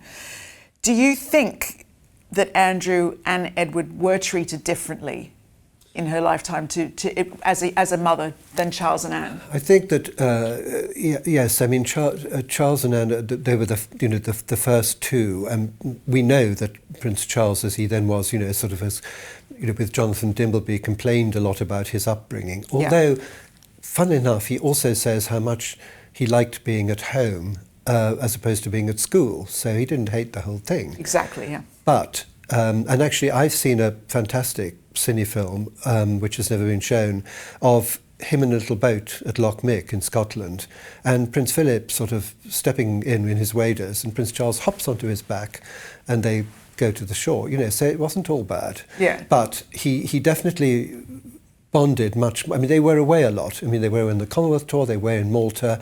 So he was left with his grandparents, and he bonded, as you know, with the Queen Mother, and absolutely adored her. That was a wonderful relationship that he had with her, which lasted right up till she died. The other person who he got a lot of advice for, not always good, was Lord Mountbatten. Sometimes good, robust advice, but sometimes off the wall. And the other person he was very close to, at the time we're speaking, has just celebrated her 100th birthday, which was Mabel Anderson, his nanny, and he went to see her on his 100th birthday. That's right. And he was very close to her. Princess Anne, on the other hand, you should always listen to everything Princess Anne says. She talks completely good common sense at all times. She said she was my queen and she was my mother. The end. No problem. But I think you're absolutely right. When the second family came along, that she had more time, she was more assured of her position as queen, she was able to use her time better. And I certainly remember in those early days of my life at Windsor seeing her often with Prince Edward held by the hand in his little blue coat, and I think she got a lot of joy and pleasure from them. And the interesting thing is that Mountbatten used to go around saying there was a 10-year gap between their birth because they hadn't given Prince Philip the Mountbatten name. Absolute nonsense. They were dying to have another child, and so they were thrilled when Prince Andrew came along. And, you know, he was a bit spoilt, I'm afraid. Oh, yes. Well, there's been a lot of sort of reviews of the relationship with the Queen, with Andrew of late, for obvious reasons. But was he really Elizabeth's favourite son, or is this what you would say, you know, to coin a well-worn phrase now, fake news? Oh, probably fake news. I mean, I hope she didn't, you know, specifically have a favourite son. And she got on very well with Prince Edward as well, but they never talk about him as being a favourite. But certainly that was a very cosy relationship. But what was interesting was I wrote a book about Cecil Beaton. Well, Cecil Beaton went along in 1964 to photograph Prince Edward as a baby. So he always had a problem photographing the Queen because she wasn't photogenic. He'd look through the lens, it was always tricky. Princess Margaret, you couldn't take a bad photograph of. Prince Philip, of course, what's he doing here? Is he still here? For God's sake, hasn't he finished? Hasn't he got enough? Oh, by the way, could I just ask you, what exposure would you use? Could I borrow your ladder? You know, and Princess Anne, funnily enough, at that age, Prince Cecil Beaton, who was very acerbic, thought as a stroppy little girl, and so he said to her, go over there and hated looking to the left by the window, hated looking to the right, and she wriggled and squirmed, and he took some pictures. Prince Andrew was the politest and nicest little boy. He said politeness is absolutely instilled into him. Would you like some more photographs? He said, would you like some more photographs? Yes, I would, please. Okay. Probably went wrong later, but just be aware that's probably the little boy that the Queen always saw. But what do you think about there's a lot of people now saying that perhaps the Queen's legacy will suffer a bit of a review, considering everything that's going on with Andrew at the moment? Well, then they must read my book, because you will find a lot of evidence in there of all the things that the Queen did, which were absolutely fantastic. It was, I have no question saying, one of the greatest reigns in British history, the greatest reign to have lived in under any political or economic circumstances. And nobody could ever, if we lived for 1,000 years, do what she did. Make a promise, 1947, to serve all her life and keep it faithfully for 75 years. And I don't think that legacy can be dented. Not even by what some people really see as a blind spot where Andrew was concerned? I certainly hope not. I mean, but listen, you live in the world of commentators and people who are...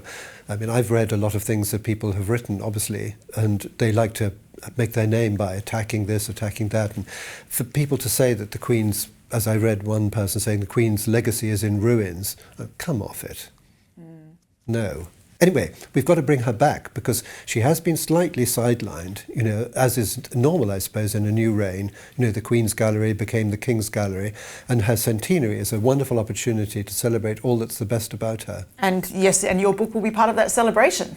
I hope so. Won't it? Yes. Now, the 1960s and 70s saw a particularly intensive period of back-to-back overseas tours and engagements, and later the Queen would learn with some dismay that the Prime Minister at the time, Margaret Thatcher, didn't have much time for the Commonwealth. I feel a bit bruised by that as an Australian. But for Elizabeth, it was really important, wasn't it, the Commonwealth? Why do you think it meant so much to her? I think the thing is that what's so fascinating about the Commonwealth, and as she would have been the first to say is, of course, it's a family of nations. And unlike the empire, all those Commonwealth countries come together voluntarily to be part of a big group. And they're all considered to be equal, you know. So she really was the key person behind all that. And, you know, she used to go to those Commonwealth heads of government meeting, and she used to say she would see 4 prime ministers in the morning and 4 in the afternoon. She was a bit like a doctor. They'd all come and tell her their problems.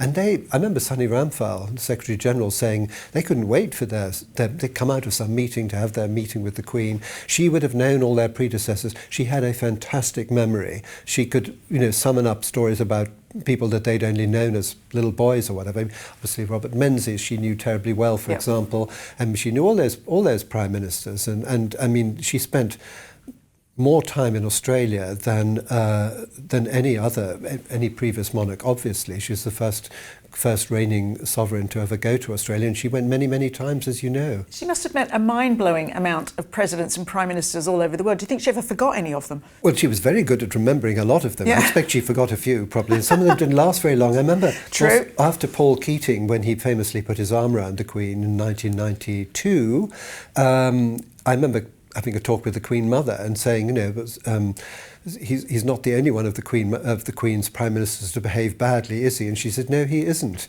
But when he came over to, as you know, Prime Minister of Commonwealth country has the right and duty to see the Queen when he comes over. And so when he came over, because he was going to do an Olympic bid, Monaco, I think. Anyway, the Queen was at Balmoral, so up he went. He'd made a lot of sort of very kind of slick remarks about all this. I rather think that as the Range Rover brought him to the sort of Gothic spires of Balmoral, some of this might have been drying in his throat a little bit. Yes. But I questioned a lot of people about that visit. First of all, whether he was expecting a banquet. He got a sort of mosquito-ridden picnic with Prince Philip outside, you know, outside.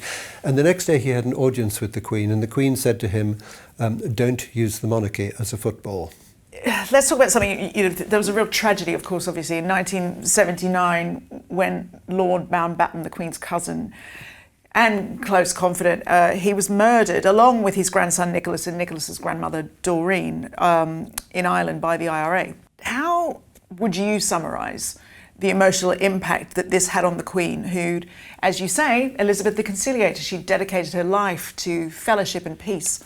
Wasn't it remarkable that all those years later she shook hands with Martin McGuinness? Yes. Think what she was putting aside. But that is exactly what she would do. She was two different people. She was the Queen and the woman inside the Queen.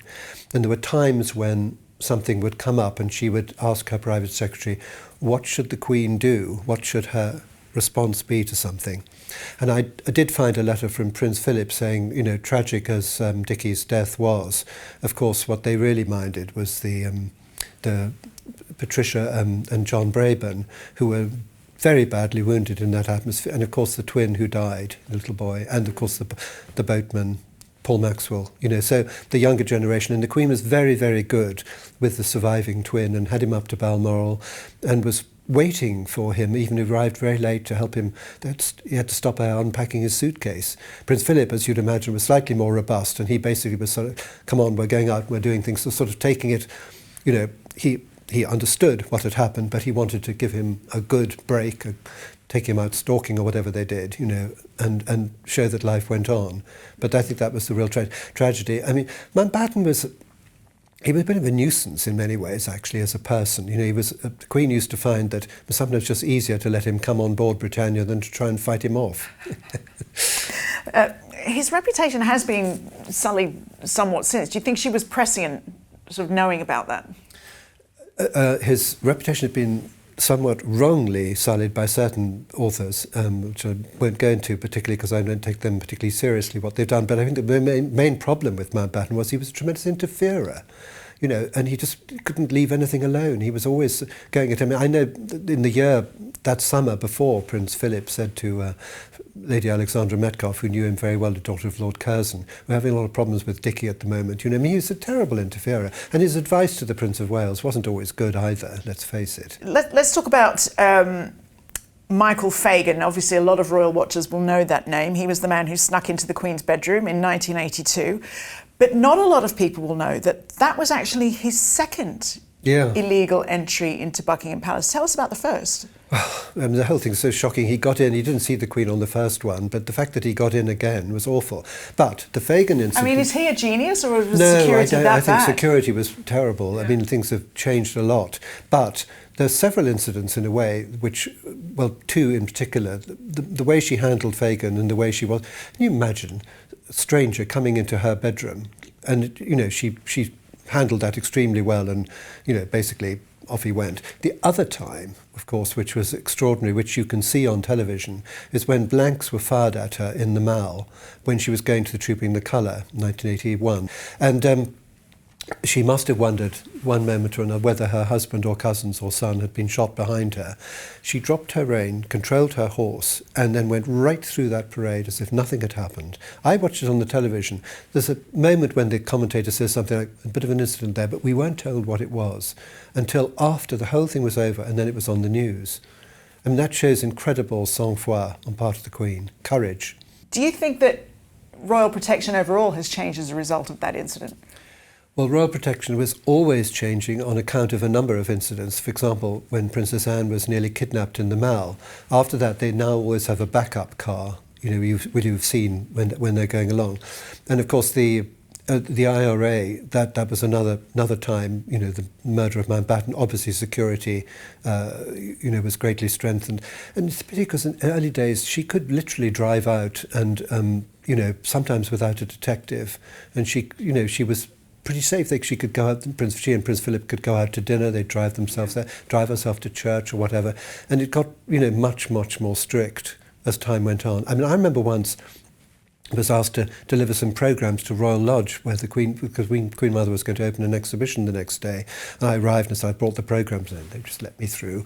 And I drove up and I'd never been there before and I went round one part, there was a kitchen. So that's not right. So I went round to the front and there was a small figure in the door and some corgis, and I realised that was the Queen Mother.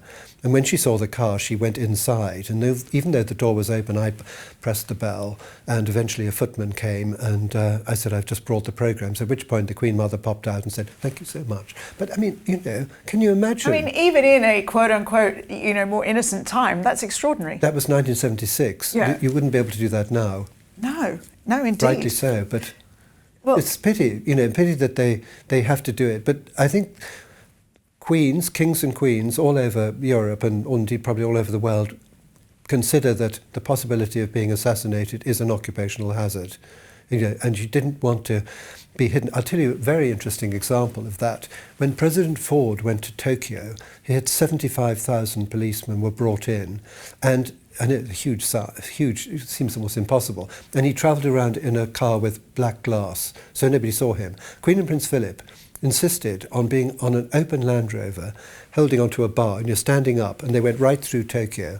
Now, the fact that you and everybody else had never heard that story before is because nothing happened. It was a great success. Yes. Perfectly fine. But and then the Japanese police were delighted and all took credit for it. Everybody was happy. But before they did it, I mean, oh my goodness, the arguments, you know. Well, I can imagine a lot of protection officers did not sleep for that whole tour. And probably not. Gosh. Let's talk about this intriguing incident. Soon after Prince Harry's birth, there was an incident involving a fly, Diana's eye, and a detective called Barry Manicky. What was this, in your opinion, the beginning of the end of the Charles and Diana love story? Well, the interesting question is, you know, when Diana famously said, the three people in this marriage, who was the third person? And I must preface this by saying that one of the Queen Mother's ladies-in-waiting said to me, I could tell you of something I saw at Clarence House with Queen Mother and Diana in the room together, let's say, and I could also direct you to somebody else who was in the same room at the same time who'd tell you a completely different story. It is very, very difficult to get to the truth of, you know, when and how and which comes first. Okay. But she had suffered from postnatal depression after the birth of Prince Harry, and he was fishing and he caught her eye, and the fly had to be cut off and things, and Barry Manicky took her back and she fell for him, and there was an affair. And it was when he found out about that, sometime later, that he returned to Camilla. When Charles found out? Yes, yeah. That is my reading of the timeline. Others may well dispute it, or you may well say, well, she wouldn't have done that if she hadn't been unhappy. Recollections may vary. And recollections may indeed vary, but that's pretty much it. Okay, fascinating. Now, you write that when Sarah Ferguson arrived on the scene in 1985, it was her relationship with Andrew was seen as something of a breath of fresh air compared to the troubled relationship between Charles and Diana. Hindsight's a wonderful thing, but knowing what we know now about both partnerships, which do you believe was the more destructive? Well, anything to do with the heir to the throne, as a rather pompous answer, is bound to be more destructive because it's more dangerous, It's, the thing about Sarah Ferguson was that she was a friend of Diana's, and so Diana sort of encouraged this and brought her in. And I always thought, Diana's got all the best photographers, she's got all the best couturiers, she's got all the best... People loved Diana. Yeah. They really did. And they liked Fergie. And then thought, when you saw them together, Andrew and Fergie, when their sort of interviews, it was also nudge, nudge, and you felt that there was nothing they couldn't sort of laugh their way through, and that it would all be jolly, good fun and so forth. So it was a very different relationship altogether. Mm. But they both became unstuck, as you know. Yes, as I remember even as a child, they seemed very, very relaxed with each other compared to the stiffness of Charles and Diana. Yes, and then of course, when they separated, I coined the phrase that Prince Andrew and Fergie had no respect for the institution of divorce, because they went on living together and until quite recently, maybe they were still will, who knows? Well, in a footnote, you write that a premonition of the horror of what was in store in Andrew Morton's explosive, very famous book on Princess Diana made you physically sick. Oh, yes. What worried you? Well, I thought it was very destructive, the whole thing. There was worse to come with her Panorama interview and all sorts of things. But what was terribly interesting was that how Prince Philip responded to that book, because he read it on an overnight flight. And at one time I think it was when Paul Burrell was quoting letters from Prince Philip. I'd worked a lot with Prince Philip's office, and I was invited to come in and to read the letters that Prince Philip wrote to Diana and her replies. I was put into this huge empty office, and there they were. They were incredibly moving on both sides, and I hope one day they should both sides be published in full, because Prince Philip was really trying to find a way to keep that marriage going publicly, even if not privately, but he was, recommending that they should go to the opera together more because they both like music and all sorts of things. Incredibly, and talking a little bit about the difficulties he'd had when he first married into the family. Gosh, that sounds fascinating. Do you think they will be published in full? What might make that happen? Well, if they could be. I suppose legally you'd have to get permission from both sides, But Paul Burrell had quoted a few lines from them, which he shouldn't have done in his book. But I just remember thinking how incredibly thoughtful Prince Philip was and how proactive he was, and also, of course, reading them, you knew what was eventually going to happen, that it wasn't going to lead anywhere, it wasn't going to work. There were about 5 letters from her and about 7 or 8 letters from him, I think. They were very good letters, on both sides, to be fair. So let's talk about Diana when she died in 1997. And the late Queen said there are lessons to be drawn from her life. What do you think those lessons were that she was referring to? Well, what was interesting was that the fact of her death did mean to say, it's a little bit like things are never quite the same after a war and things change. It was a time when, things could be altered and things were never quite the same again. They changed a lot of things. They introduced new schemes, they introduced new forms of engagement. It was an opportunity. I hate to say it like this, I don't mean to say that one would have wished her to die, but at that point it meant to say that everybody could sit down and rethink the future, the way ahead, if you like, for the monarchy. That definitely happened. Do you think that she was shocked to be, from my position, just as a viewer, it was like she was sort of like dragged to changing the way that she dealt with that thing by the anger of the public? Was that a shock for her at the time, do you think? Well, I remember being in studios, pretty much the whole time that week, and you couldn't say a good word for the Queen because, of course, it was a long week as far as the media were concerned, and they behaved very badly the whole time. First of all, you had the shock of the death. Secondly, you had the paparazzi. Then you had the drunk chauffeur. And then you had, where was the Queen? Well, where was the Queen? The Queen was looking after her grandchildren, which I think is understood now, but it wasn't at the time. All the sort of Republican journalists and things really thought they'd got the monarchy, and the business about the flag, they sort of made a big fuss about it, and all those sort of things. It was very, very unpleasant. But the interesting thing was that the moment that the Queen came down to London, and she was, in a sense, forced to come down a bit sooner than she would have done, when she got out of her car and looked at those flowers, and then, of course, made that extremely good speech, it all just sort of dissolved, that tension. What I say to you now, as your Queen and as a grandmother, I say from my heart. First, I want to pay tribute to Diana myself. She was an exceptional and gifted human being. In good times and bad, she never lost her capacity to smile and laugh, nor to inspire others with her warmth and kindness. I admired and respected her for her energy and commitment to others, and especially for her devotion to her two boys. When the Queen was speaking, you could have heard a pin drop in all those studios, and I think in every pub in the land and wherever people were listening to Absolutely. It.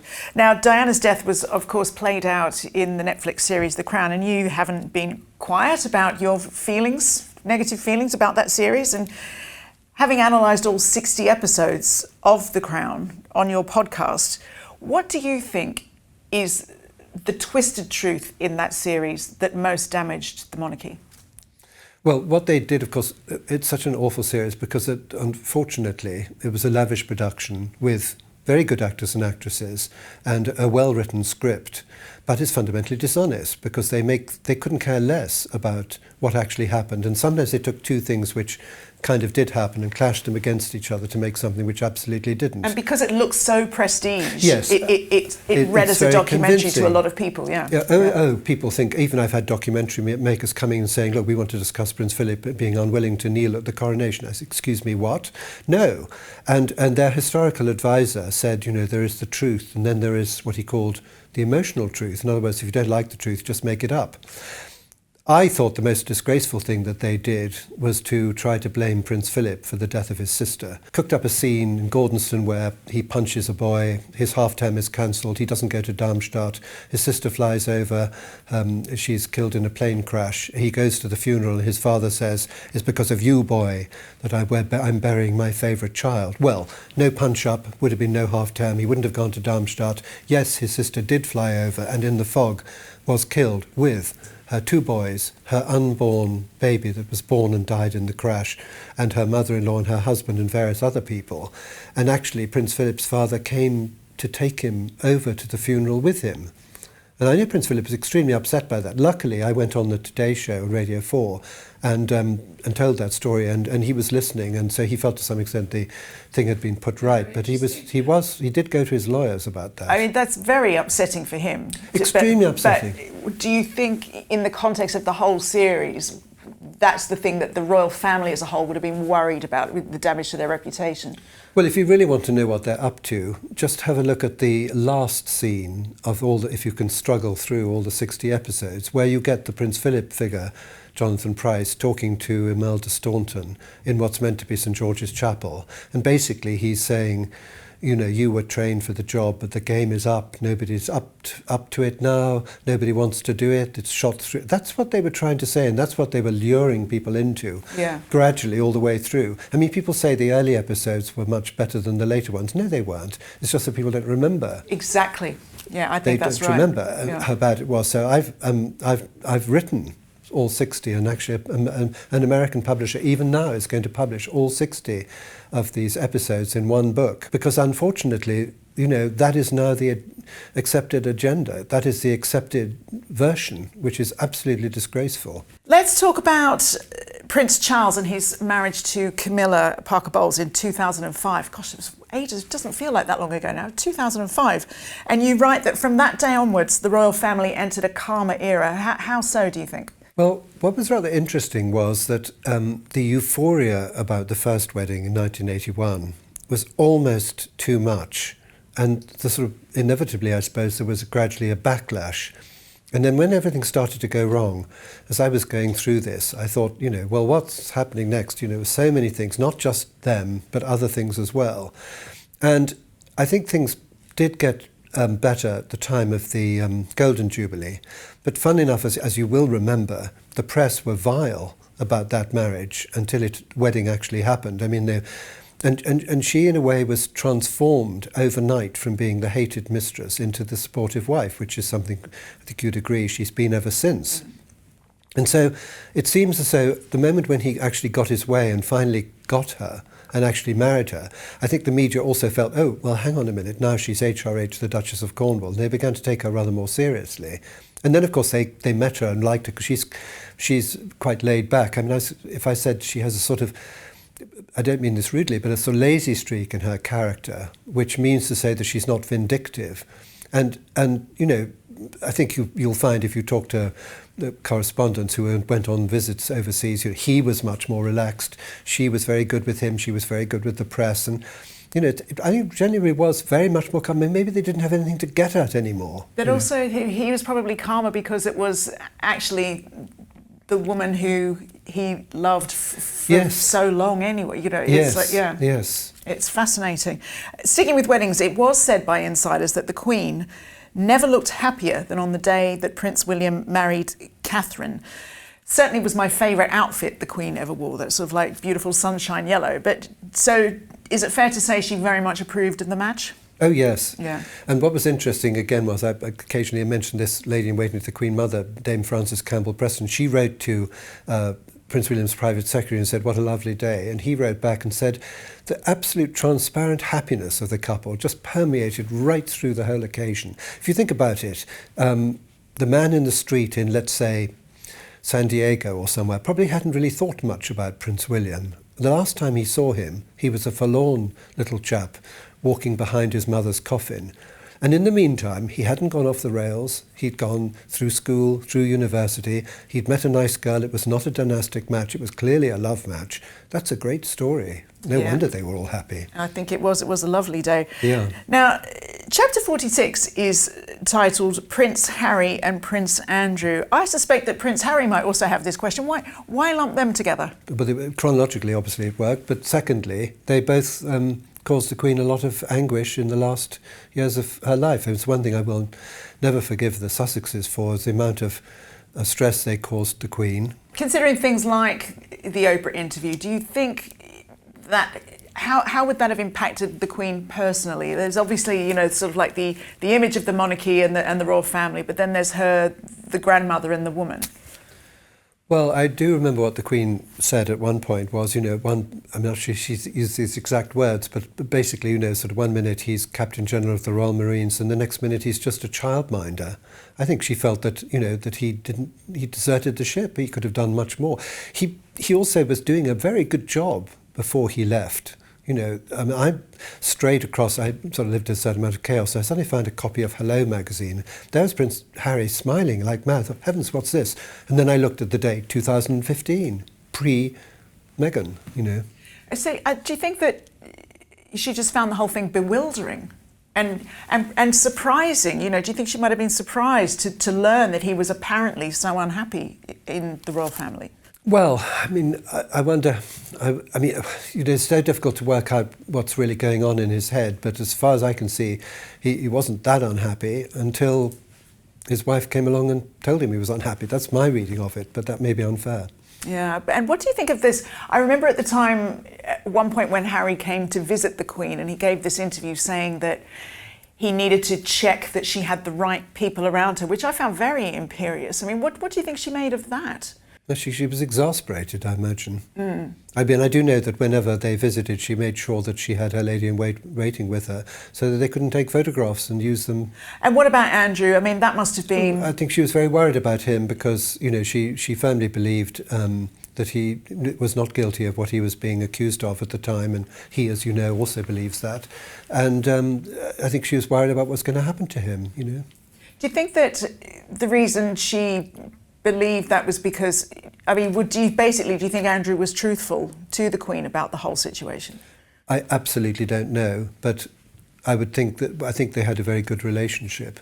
I mean, I got my head bitten off roundly in the media for saying that I thought it was perfectly acceptable for him to accompany his mother to his father's memorial service at Westminster Abbey. They'd driven up together. I mean, I was much more concerned about the Queen than about him. But, you know, if the Queen had come into Westminster Abbey on the arm of a soldier or of a clergyman or something, or a nurse, it would have looked awful. To come in with her son seemed perfectly all right to me. There are a lot of people who have said, and we've discussed this before on the main show on Palace Confidential, that there's a lot of people within that circle saying that Andrew had the Queen's ear in a way that could be quite manipulative. You know, so a decision would be made and then he'd just drive over from Royal Lodge and get her mind changed again in one-on-one. Well, I think the only example I can think of that was when, in an unlikely collaboration with the then Prince Charles, they got rid of Christopher Geidt, which was terribly unfortunate, as private secretary, because he was brilliant and he would have been rather useful to have him around. I was going to say, what impact do you think that's had? Well, it wasn't good. But the Queen was very worried about Prince Philip at that time because he was, you know, stepping down from public duties. He was old and ill and, you know. What saddens me, and that's the overall view I would have over those, what you talk about, both of those two, Harry and Andrew, is that it's such a pity that the Queen should have been able to sort of sail into sunlit uplands at the end of her life, celebrate her Platinum Jubilee, and sort of, you know, be respected for all the wonderful things that she'd done. And yet she had not only family problems, but she also had Boris Johnson, she had Brexit, she had all those things, she had Theresa May later on, she had all these other anxieties. And it's just sad, really. But I mean, you know, she got to her Platinum Jubilee, which was a remarkable thing, and she went right through. She did as much as she could that summer, and then, you know, she went up to Balmoral. She had many of her family staying with her and the usual people coming and going, and then she did her last constitutional duty by saying goodbye to Boris and giving him very sound advice, as he's told us. Don't be bitter, don't let it get you down, all those things, which is exactly what she would have said. Seeing in a new Prime Minister, and then 2 days later, drifting away. How stressed do you think she would have been in those last months, given everything that you've just laid out? Well, I think she had a lot of stress, but I think also it's possible that by that time she was thinking, well, I've done my bit. And, you know, if you're going to muck it up later and whatever, that's up to you, but I really can't do much more.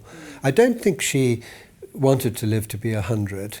And she said to a friend of hers, you know, Prue Penn, they were both the same age, and she said they discussed dying, and they both said they didn't mind dying.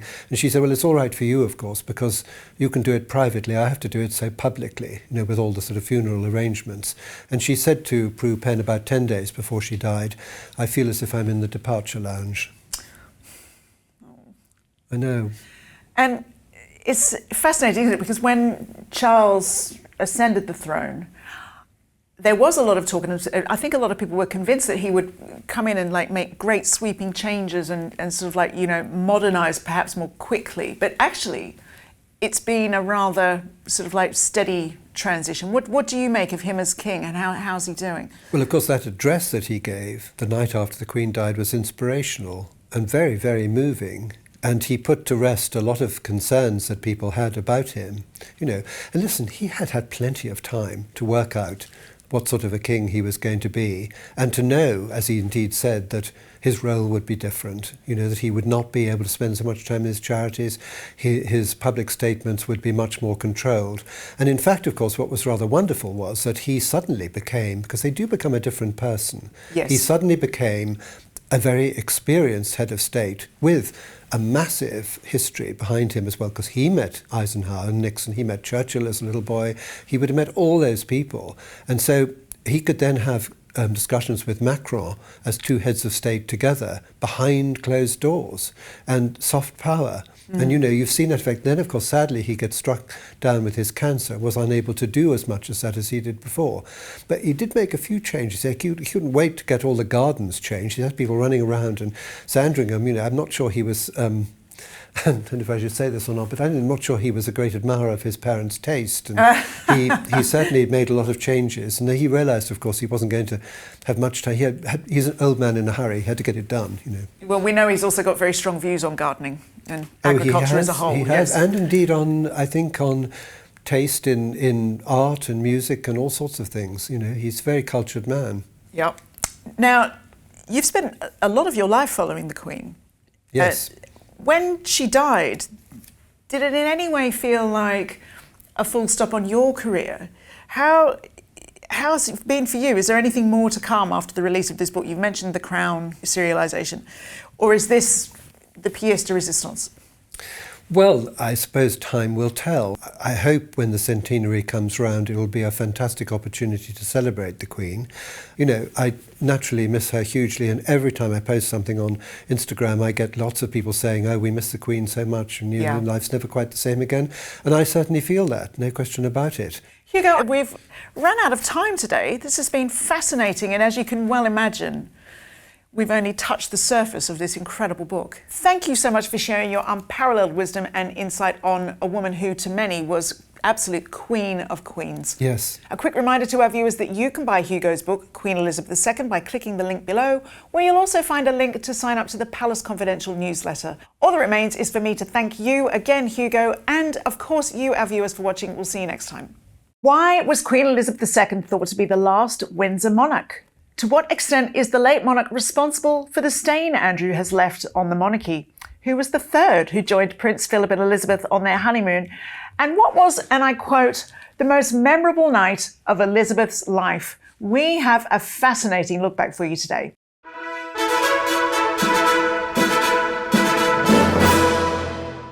Hello and welcome to Palace Authorised, the show where we talk about the most explosive royal books with the extraordinary authors who write them. Today I'm joined by Victoria Arbiter, whose book Queen Elizabeth II, An Icon of Modern Monarchy, comes out on March 26th.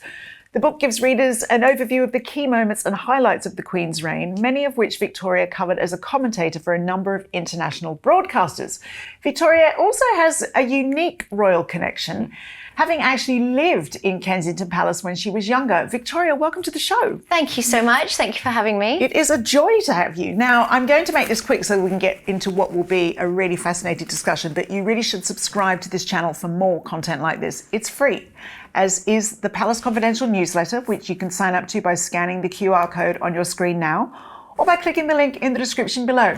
I told you that would be fast. Right, let's get to it. Victoria, thank you for being here. Now, why don't we start at the very beginning of your book? That seems sensible, where you recount the moment that a 25-year-old Elizabeth found out that she was Queen while on tour of Australia and New Zealand, and that was in 1952. And I think a lot of people will forget how young she was, and what was her reaction to this life-changing news? Well, perfectly stoic, which actually anyone who has covered the Queen's reign or sort of looks back at the Queen's reign, stoicism was one of her defining qualities.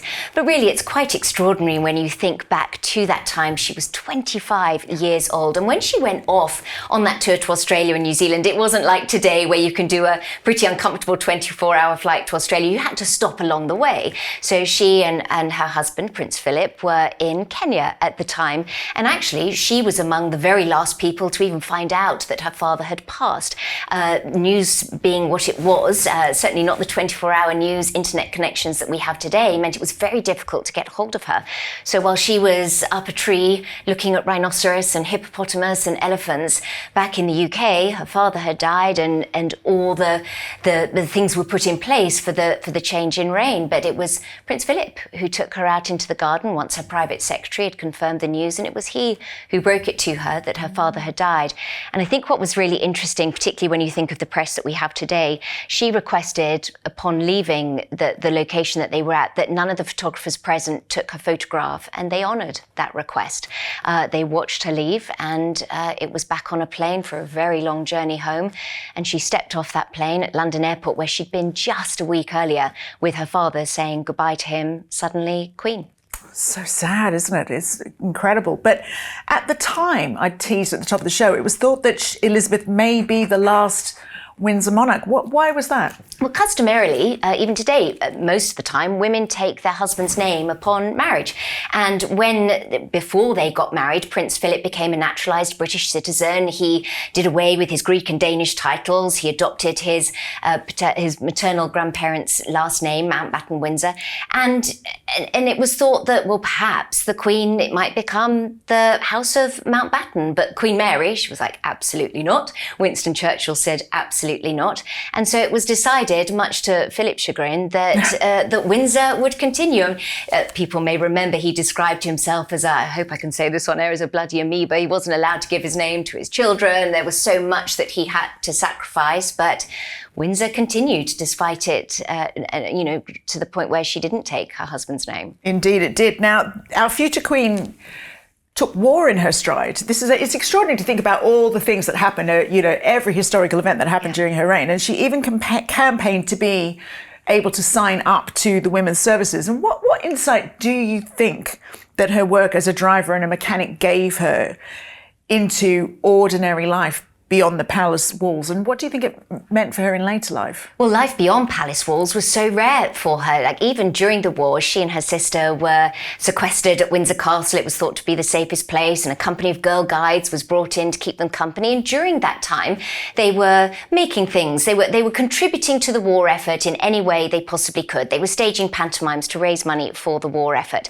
The Queen understood from a very early age about service. And so, yes, she did campaign because she wanted to have some kind of input. She knew that she wasn't going off to the front. She knew that there was very little she'd be able to do in terms of stretching the security forces.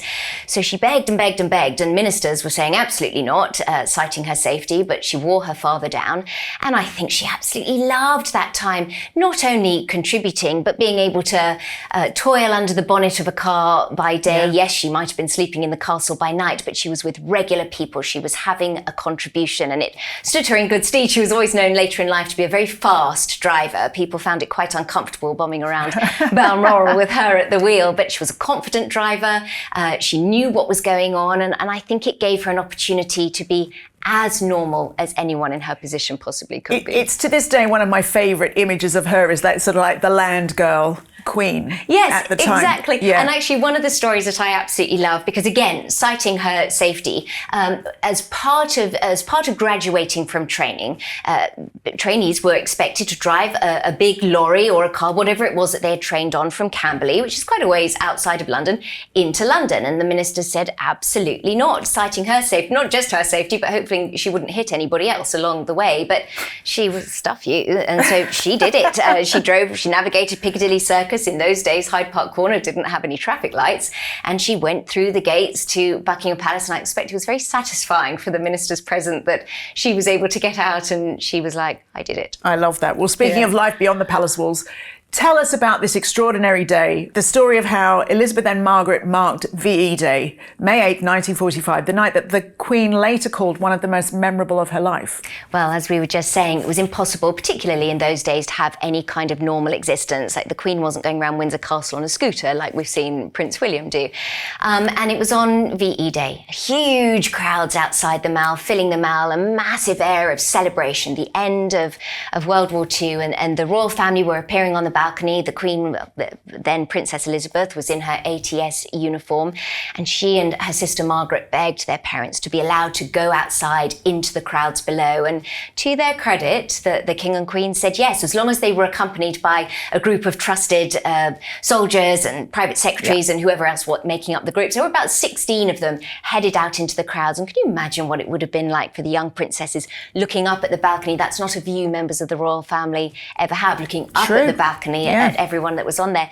But they made their way down Whitehall. The Queen said she remembers long lines of people linking arms and that air of celebration. They even made it to the Ritz, and she had pulled her military hat down over her eyes, but one of the officers that was with her was horrified that she wasn't wearing her uniform in the correct manner, so she had to correct her uniform to be seen out in public in the correct fashion. But I mean, no member of the public would have expected to see Princess Elizabeth and Princess Margaret out and about. And they then made it back to Buckingham Palace in time to see the King and Queen's final appearance of the night. But she did admit, she very rarely spoke out, but in commemorations honouring VE Day one year, she said that they'd actually sent word into the palace to say, we're outside, can you come out onto the balcony so we can have one more glimpse? And that's what they did, and indeed, the most memorable night of her life. Amazing. Well, it's weird to think now, I want to talk about Philip and Elizabeth's engagement in 1947. Apparently, it caused controversy. Why? Well, tremendous controversy because Philip, his sisters, were all married to German noblemen with links to the Nazi party. He was foreign born. He really didn't have any money of his own to speak of. He had a bit of a boisterous personality. The King and Queen liked him very much, but I think they thought their daughter was too young. He was rather uncouth. Was he going to be an appropriate husband? And he went on to become the longest serving consort in British history. And people really later in her life credited so much of the Queen's success to him. He was always walking that dutiful 2 steps behind his wife. Probably didn't love that, but he got on with the job, and he was very much, it's not about me, it's not about us as a family. We don't do this for the good of our health, it is for the benefit of the nation. And I think we're fortunate that she chose a spouse whose commitment to duty equaled her own. And she chose a spouse who tolerated a third wheel at the honeymoon at Birkhall and Balmoral. What was that all about? Well, yeah, the Queen wasn't going without her corgi, Susan. She'd been given her corgi, Susan, on her 18th birthday, and they were absolutely inseparable. And they weren't travelling overseas. They were hopping in the car and driving out they started in Hampshire at Broadlands, then ended up in Scotland, and she took Susan with her. So I think Prince Philip probably knew very early on that he was maybe going to be a distant second place to the corgis.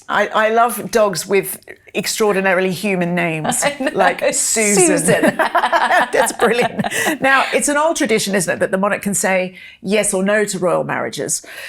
It's been said that an early challenge for the Queen was intervening on her sister Margaret's romance with group Captain Townsend in 1953. It was a huge part of the first series of The Crown, wasn't it, on Netflix? So what did you discover about that while researching the book? Well, I'm so glad you raised it, because there are stories that are repeated often enough that Buckingham Palace simply doesn't have the time to correct, and those myths subsequently become fact. And for years, the Queen was castigated quite strongly for reportedly banning her sister Margaret from marrying Peter Townsend. But early in the 2000s, the National Archives, a series of papers that were released, showed that actually she had worked out a deal with then Prime Minister Anthony Eden that would have allowed Margaret to go ahead and marry Peter Townsend. All she would have had to have given up would have been her place in line to the throne.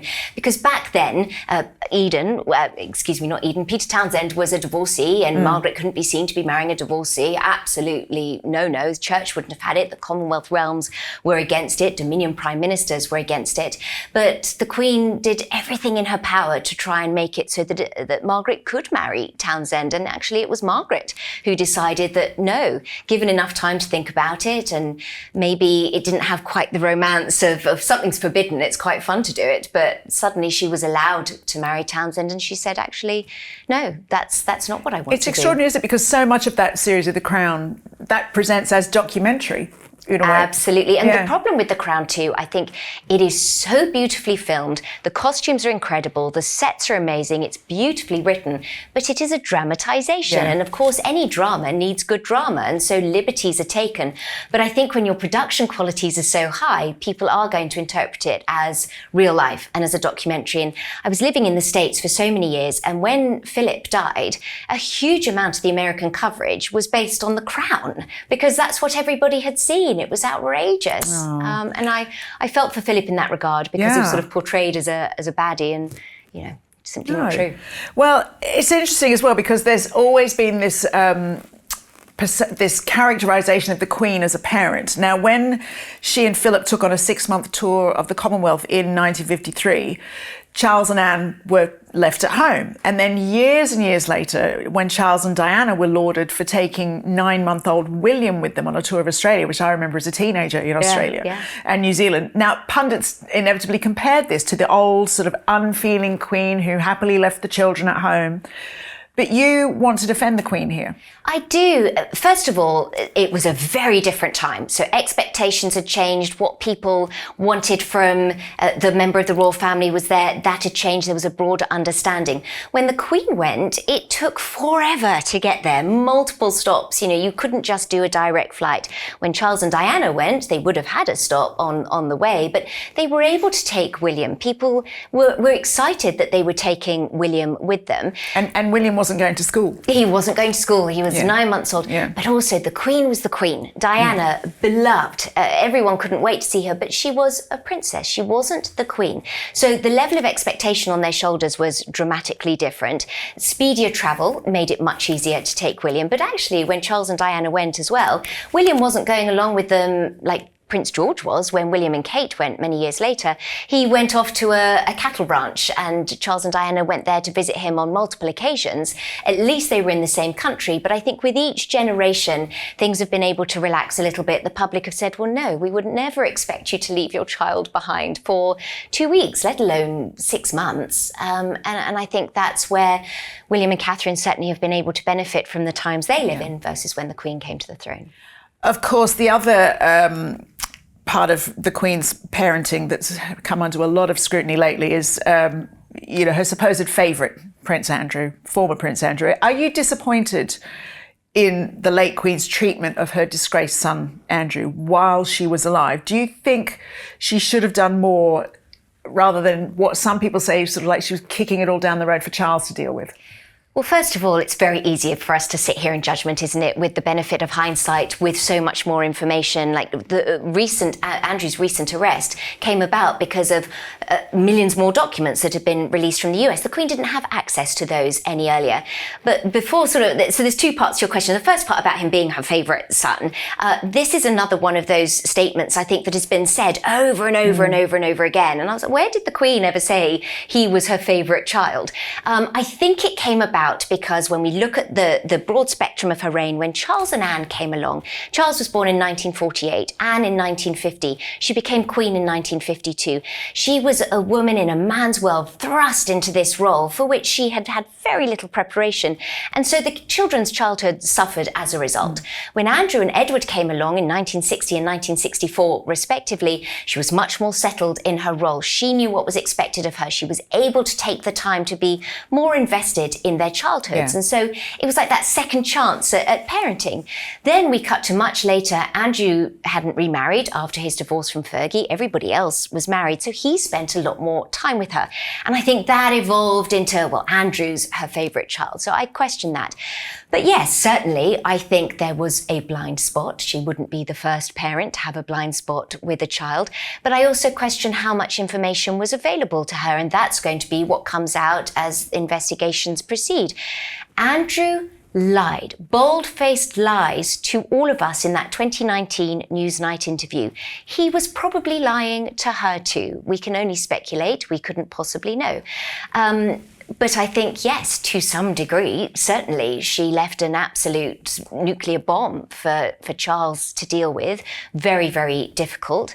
But I think in the latter years of her life, we now know she was very poorly towards the end. She was 96. She had lost her husband by the time she died. She was probably pretty tired of it all, perhaps ready to hand over the reins, even though she was working right up until the very last minute. And so I think, yes, at the moment, Andrew is being classed as a stain on her ultimate legacy, but I think the passage of time, that's never going to fade. It is massive, and Andrew is being rightly held to account. I don't think anyone, the monarchists and anti-monarchists can agree on that, certainly, but I think time will be kinder to her overall legacy. Do you think so? Because I was going to ask you, I mean, obviously the monarchy has survived a lot. She oversaw a lot. War, revolution, reformation, abdication, divorce, death. All of it. These current challenging times, because of the former Prince Andrew, how do you rate the monarchy's survival chances in the face of this new crisis? It's a crisis. There is no question, as you rightly point out. It has survived all of those elements. But I think when we look at the Epstein picture as a whole, Andrew so far is other than Ghislaine Maxwell, who's in prison where she belongs to be. Mandelson's been investigated, his house has been raided. But Andrew's kind of the only one we're talking about. And the king has done everything in his power to mitigate the crisis. He stripped those titles. He evicted him from his home. Under the Queen's watch, he lost his patronages. On a minor frame, he lost his suite of rooms at Buckingham Palace. But I mean, he was kind of stripped of every privilege. He was put out to pasture, and people kept saying, is there room for Andrew to come back? There was never room for Andrew to come back. Ever, ever, ever. Once those decisions were made, he was gone. He was put out to pasture. But I think as on the Epstein front, and when we start talking about the Queen's legacy and the stain on the Queen, Andrew is a bad seed, but he doesn't represent the monarchy. His actions need to be punished if indeed the investigations lead to that point. But the monarchy is bigger than the person that is sitting on the throne at the time. It is the fabric of our British lives. It has served as a backdrop for centuries. And I think the fact that he was arrested, the fact that the police are investigating, what was it? At the time he was arrested, there were like 9 different police departments were investigating him. That is absolutely what needs to happen. People are tired of those that are powerful not being held to account. And I think the royal family responded accordingly. The king on that day said that he supports following the law. There are due processes, and there are due processes for a reason. And I think we now have to allow the police to continue with that process. And if the king needs to answer further questions, then we have to hope he'll do so. Let us see. Now, I did mention at the top of the show, you lived in Kensington Palace when you were young because your father, Dickie Arbiter, was press secretary to the Queen. Did you get a chance to see Her Majesty up close in those days? So I didn't see the Queen at Kensington Palace. She wasn't living there, but I used to see the Queen regularly at the Royal Windsor Horse Show. So, I mean, really, the royal family served as the backdrop to our entire lives. My father was one of the very first court correspondents. They didn't really need a court correspondent until Diana hit the scene, and then suddenly it was, and he was at work one day and he had a tie on, and it was like, well, Dickie, off you go. You look the smartest. Can you go and do this? He always loved history. And so when he was then asked to leave his job as a court correspondent and work for the royal family, and he went in, loved it. At the time, in those days, mandatory retirement at 60, which was rather ironic given that the Queen and Prince Philip were still trucking. But then he went back into royal commentating. It's sort of something he always loved and always did. But it meant as a child, he was a single dad and I lived with him, and it was just always there. So our Christmas was dictated by the royal schedule. Easter was dictated by the royal schedule. He might be late to sports day because he'd had to be on an engagement. I never felt like I lost out on anything. In fact, I had a unique childhood in that he couldn't get a babysitter on a Sunday, so I went to the cenotaph with him and I sat on the balcony on the floor. I was told in no uncertain terms not to breathe a word and to behave myself because he was on air. But I had a front row seat to all of this history in the making. It's so interesting because as a child, that can go one of two ways. That can make you reverent and really into it, or you can rebel and just loathe the whole thing. It's like, but you clearly went one way. Yeah, I loved it. I think he was very matter of fact about it, but it was fascinating. I always loved history. It was really the subject. It was the only one that I was really very good at school. I hated maths, wasn't very good at anything else. I loved history. I loved it. And going along to all of that stuff, he's so engaging when he talks about it. And so he made it interesting. We would be talking about it in the car going up. He would explain to me what was happening. But also I was kind of left to my own devices because he couldn't be watching me the whole time. So at Trooping the Colour, I'd be standing on the roof of the LBC news van. And what a great seat I had to that. And on Christmas morning, he'd have to do the Christmas morning show. So I'd go and sit in the studio with him and he'd give me a present to open on air. And then we'd go off and get some mince pies from whichever chef had made them for then Prince Charles and the Queen. And it was unique. I didn't appreciate it at the time because it's just what he did. But much later, I'd never really set out to cover the royal family, but it was a knowledge I had acquired without really realising that I had. And living at Kensington Palace, I mean, there were certainly those fun moments. If the paparazzi were at the gate, my friends and I would drive out really fast to see if we could get our picture taken, but the paparazzi are a bit more savvy than that. We would see Diana occasionally. I will probably regret telling you this, Jo, but at the time I'm excited already. I was dating for 5 minutes. John Pickard, who at the time was on 2.4 Children. We are friends to this day. Such a nice guy, just lovely lovely, lovely. And I didn't know that Diana was a diehard 2.4 children fan. And at the time we were living, I need to put it in perspective, we were not living in Gold Leaf, Kensington Palace. We were in the old stable block, which had been converted into apartments. And, you know, slumming it. Slumming it in the stable block. Anyway, Paul Burrell was living there at the time as well. And John was over to visit, and Paul had seen that John was there, and he said, oh, my princess loves 2.4 children. And so he ran up to tell her that John was there, and he came back down, and John had left by that stage, and he said, oh, the princess has asked if John could come up and say hello. And I was like, he's left. Oh, he's no. No mobile phones, nothing, you know. So to this day, John is absolutely gutted that he missed out on his opportunity to go and have a quick cuppa with the Princess of Wales. But I've always described it as being a bit like a regal version of Melrose Place, because somebody was always coming and going, and it was unique, but it's just kind of where we lived. I'd climb out my bedroom window at night because I had to walk past my dad's bedroom to go outside. Sounds fabulous to me. Yeah, it was a fun time. Now, before you go, I do want to ask you, do you have a strong view on what you think future historians might make of Queen Elizabeth II and her years on the throne? What do you think will ultimately be the narrative of her legacy? A positive one. I think of course there were mistakes. She was a human being. There were mistakes around Diana, and at the time you'd have thought the monarchy never would have survived the death of Diana. Newspapers were screaming, speak to us, ma'am, and show us you care. And then of course she then did her speech from the Chinese dining room, and all was forgiven the night before Diana's funeral. I think there is no getting around the fact that her reign was so successful because of her sheer commitment to duty, the self-sacrifice that was involved. She set records that will never be broken. I doubt we will ever see a reign as long as hers again. We'll certainly never see a funeral quite like hers. That funeral was unbelievable, just in terms of its reverence and its sense of its symbolic, everything that was happening symbolically, and what it meant to people all over the world. So I think historians will be kind. Certainly we're in a patch at the moment that is very challenging. Personally, I'm glad she's not alive to witness this. I think it would be devastating. I think with her children, and I'm speculating at this point because this is not a conversation I was able to have with her, obviously, I think she never liked to tell people what to do. She wanted them to discover it on her own.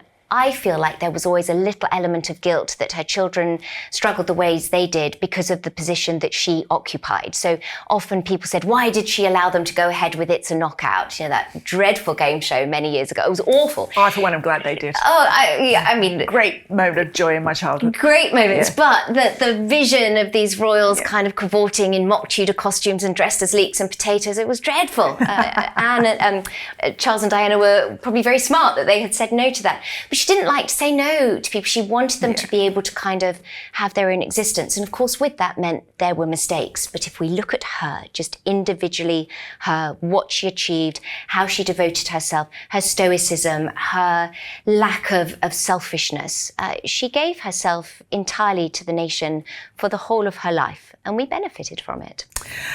I think, yeah, absolutely. Thank you, Victoria. I'm very sad to say that our time together is up. I know you've got a plane to catch. You're sort of on the move. Now, thank you so much for coming in today. Thank you very much. It's been a real pleasure. Now, a reminder to viewers that Victoria's book, Queen Elizabeth II, An Icon of Modern Monarchy, is out on the 26th of March. And it's definitely well worth the read. I'm sure you can gather that from this quick chat today. We'll leave a link to it in the description below. And in the meantime, do remember to subscribe to this channel, as it helps us bring very special guests like Victoria onto our show. And don't forget to sign up to the Palace Confidential newsletter to have the most exclusive royal news sent straight to your inbox by scanning the QR code on your screen now, or just click the link below. Another huge thank you to you, Victoria. Thank you. And to you, of course, for joining us. See you next time.